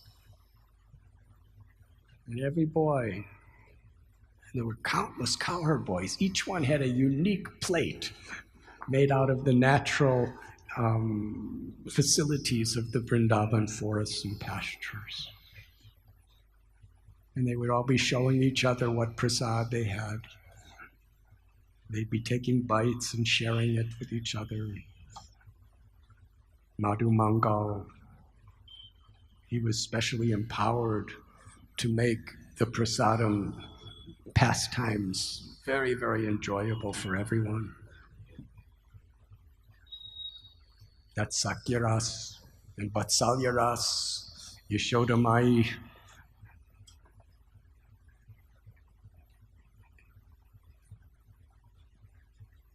She's feeding Krishna the milk from her breast. And Krishna's crying for that milk, begging for that milk. And then when he gets a little older, he and his friends, the Gopas in Sakyaras, they would go to the different gopis' houses and steal their butter and their yogurt in so many ways. To eat, to share with each other, to feed the monkeys. And all the gopis in Vatsalyaras, they told Yashodamai that we milk our cows and we make this butter with only one purpose: the hope that Krishna will come to steal it and eat it. And in Madhurya Ras, there's so many beautiful stories, even with Ras Leela, where Krishna's dancing with gopis for a whole night of Brahma. But there would be so many sweets. There would be so much nice prasad.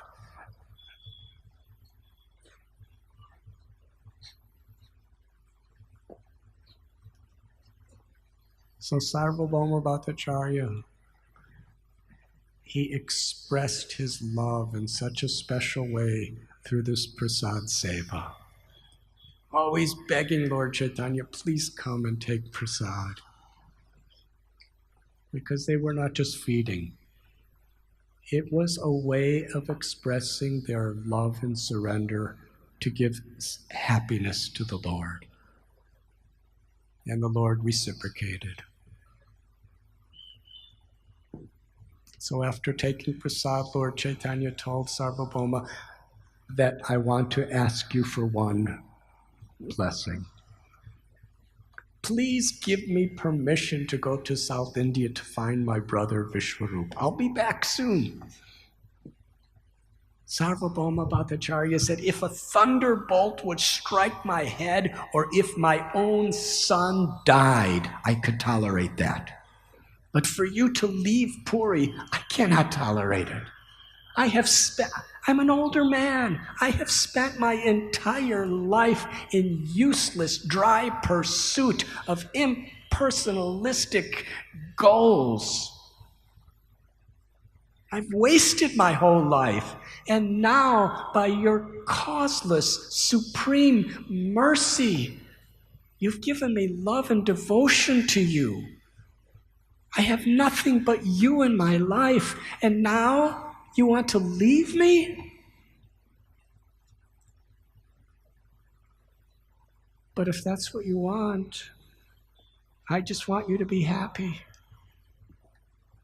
Please just stay 5 more days and have prasad at my house. And Lord Chaitanya said yes. So he stayed 5 more days and had prasad every day at Sarvabhauma Bhattacharya's house. And Sarvabhauma gave his blessings.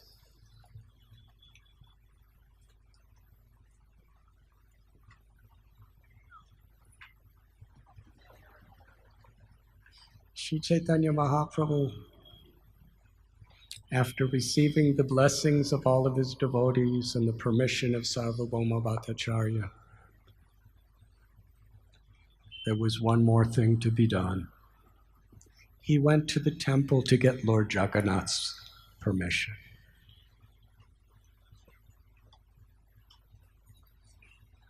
Krishnadas Kaviraj Goswami, he went to each and every devotee and begged sincerely from his heart with all humility for their blessings and permission to write Sri Chaitanya Charitamrita.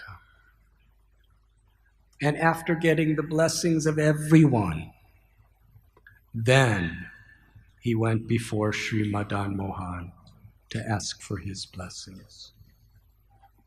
You cannot approach the Lord except through giving pleasure to the devotees.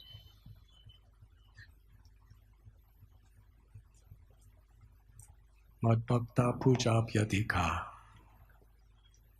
Because Krishna is pleased when we approach him through being the servant of the servant of the servant.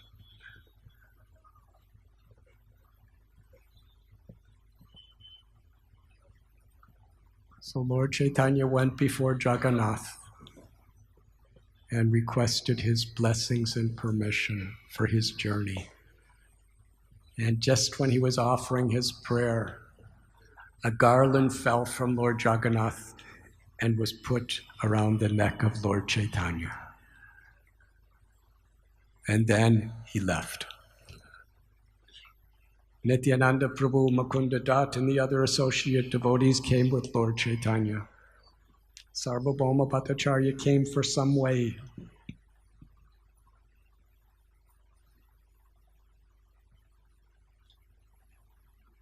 And at a certain point, Lord Chaitanya told Sarvabhauma Bhattacharya, you should return to your home.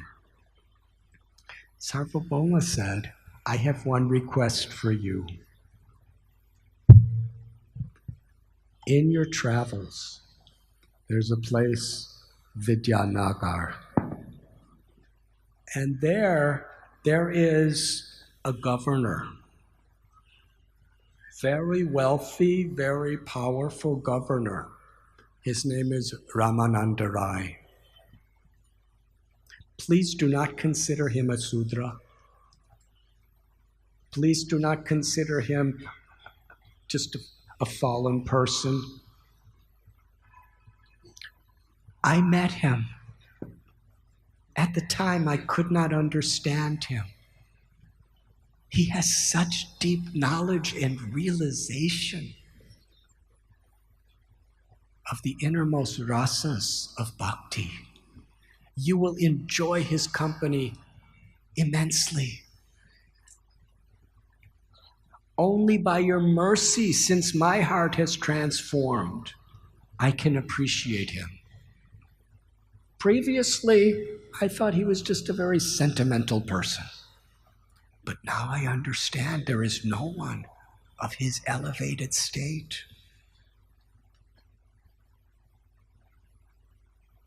Lord Chaitanya promised he would meet Ramananda Rai. And then he turned around and left. Sarvabhauma Bhattacharya fell unconscious. His assistants had to carry him home. Lord Chaitanya with his devotees went to Alalanath, where there's an ancient temple established by the Alwars. And while Lord Chaitanya was there, he began kirtan, dancing with such love, grace, transcendental beauty, singing with such feeling. When Lord Chaitanya and his devotees would chant, it was Prem Sankirtan. The neighbors of the temple came, and when they heard the sweet singing and saw the dancing of the Lord, and the Lord would go to each person and embrace them and infuse them with his devotion. Soon all the neighbors were chanting. Then the neighboring villages started coming.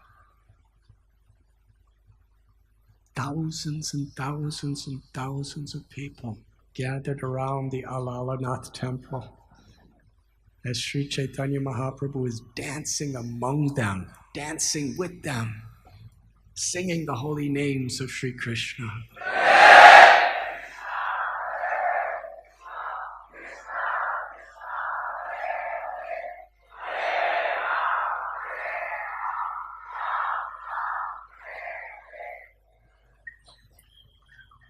I'm sorry, but you sound very sleepy.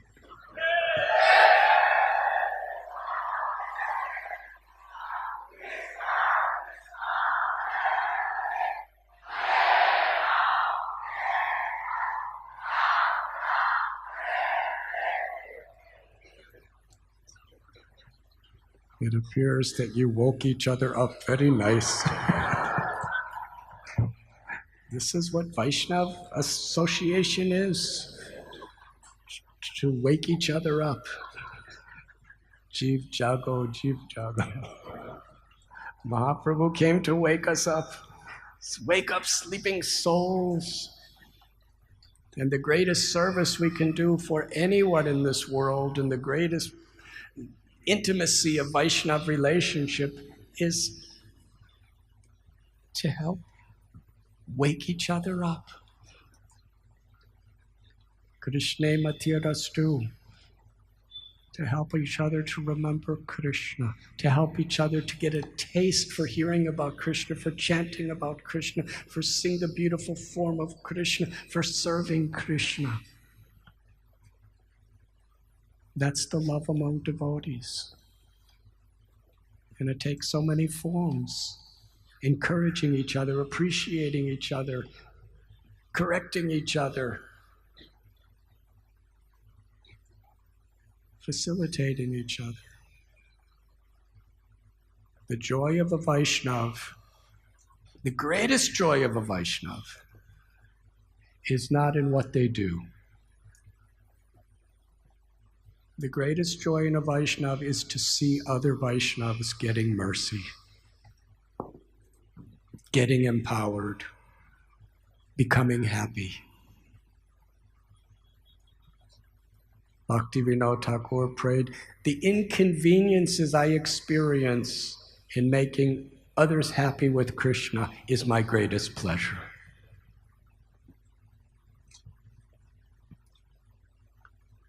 So all these thousands and thousands of people in Alalanath were chanting so loudly, it was tumultuous, it was spreading throughout the world. And it was at that moment that Lord Nityananda Prabhu, in great compassion and emotion, he looked to see what was happening. And he made a prediction. By Sri Chaitanya Mahaprabhu's mercy, this Harinam Sankirtan movement will spread to all the towns and villages throughout the world.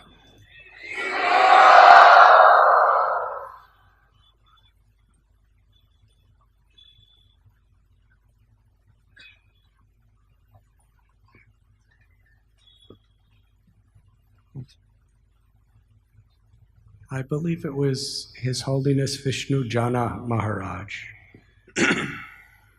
He asked Srila Prabhupada that this prediction, why didn't Lord Chaitanya and Nityananda Prabhu spread it all over the world? They just spread it in India. And such acharyas like Bhaktivinoda Thakur, why didn't he spread it all over the world? And Srila Prabhupada replied to Vishnu Jana Maharaj in a very sweet voice, very humble.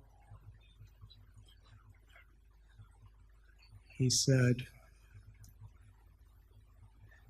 they were so empowered they could have done it, but by their mercy, these great souls, they left this service to me. Srila Prabhupada ki jai. So last night I kept you up very late. And tomorrow we'll begin our talk when Lord Chaitanya Mahaprabhu returns to Puri after his traveling for 2 years through South India. But there's a particular verse in Sri Chaitanya Charitamrita that gives us some entrance into the realm of the hearts of all the devotees of Puri. It described that Lord Chaitanya Mahaprabhu is like a monsoon rain cloud. And he's pouring the rain of his mercy and grace through his association on the barren land which represents the hearts of the devotees. When Lord Chaitanya left for South India, for approximately 2 years, believe it or not, there was no Facebook pages. Nobody knew where he was or what he was doing.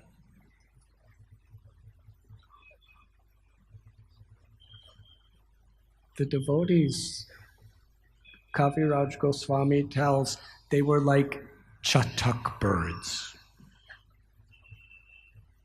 A chatak bird is looking to the clouds for rain.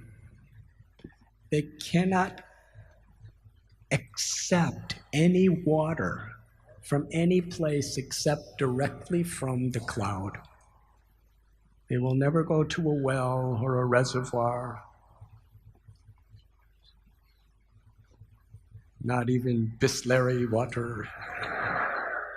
They will not accept any water unless it's directly coming right from the cloud into their mouth. And when there's no rain, they're starving. Still, there's so many alternatives. There's water all over the place in the ground, but they will not even consider taking from anywhere else.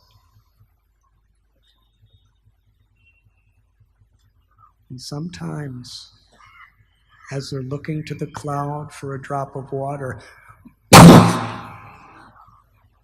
lightning bolt hits them from the cloud. But that does not discourage them. Let the cloud do anything it wants. Still, I cannot receive water from anywhere else. That's their devotion. That's their love. That's their vyavashayatmaka buddhi, their single-hearted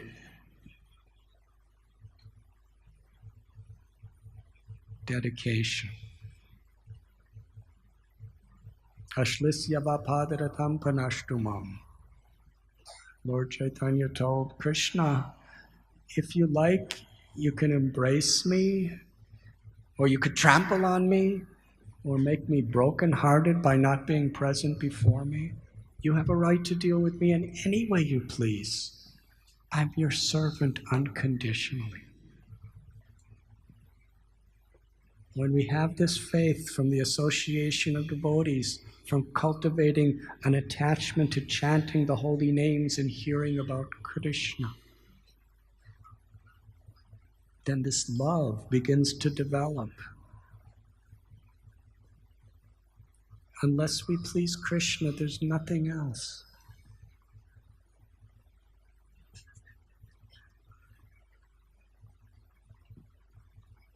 So the devotees, for those 2 years, Yugayatam nameshena chakshusha pravrashayatam sunyayatam jagat sarvam govinda virahename. A moment, 12 years or more. In the verse, a moment is like a yuga in separation from Krishna. And these are the Lord's most intimate, loving associates. How could we even imagine Sarvabhauma Bhattacharya, Nityananda Prabhu, Mukunda Dat, what to speak of in Navadvip, Sachi Devi, Gadadhar Pandit?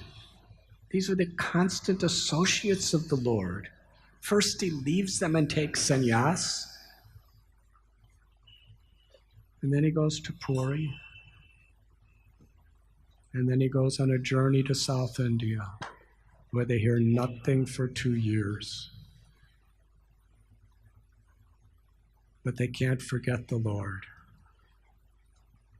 They're simply awaiting his coming, like the chatak bird. Tomorrow, we will try to give some description of the loving relationships between the devotees and the Lord upon his return to Sri Jagannath Puri. Krishnadas Kaviraj Goswami tells that these pastimes and qualities, character of Lord Chaitanya are like an unfathomable ocean. Unfathomable means there's no shores, there's no bottom.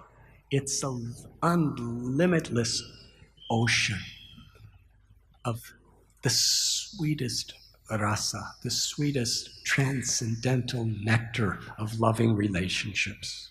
It's infinite. And Krishnadas Kaviraj Goswami, when he's talking about his writing of Sri Chaitanya Charitamrita, he said, I'm standing at the shore of this ocean. It's impossible for me to enter the ocean. I'm just touching the water.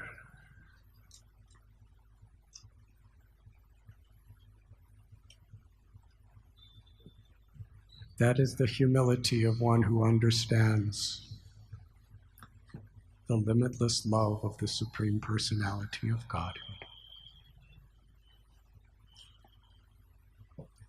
Thank you very much.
Srila Prabhupada ki jai.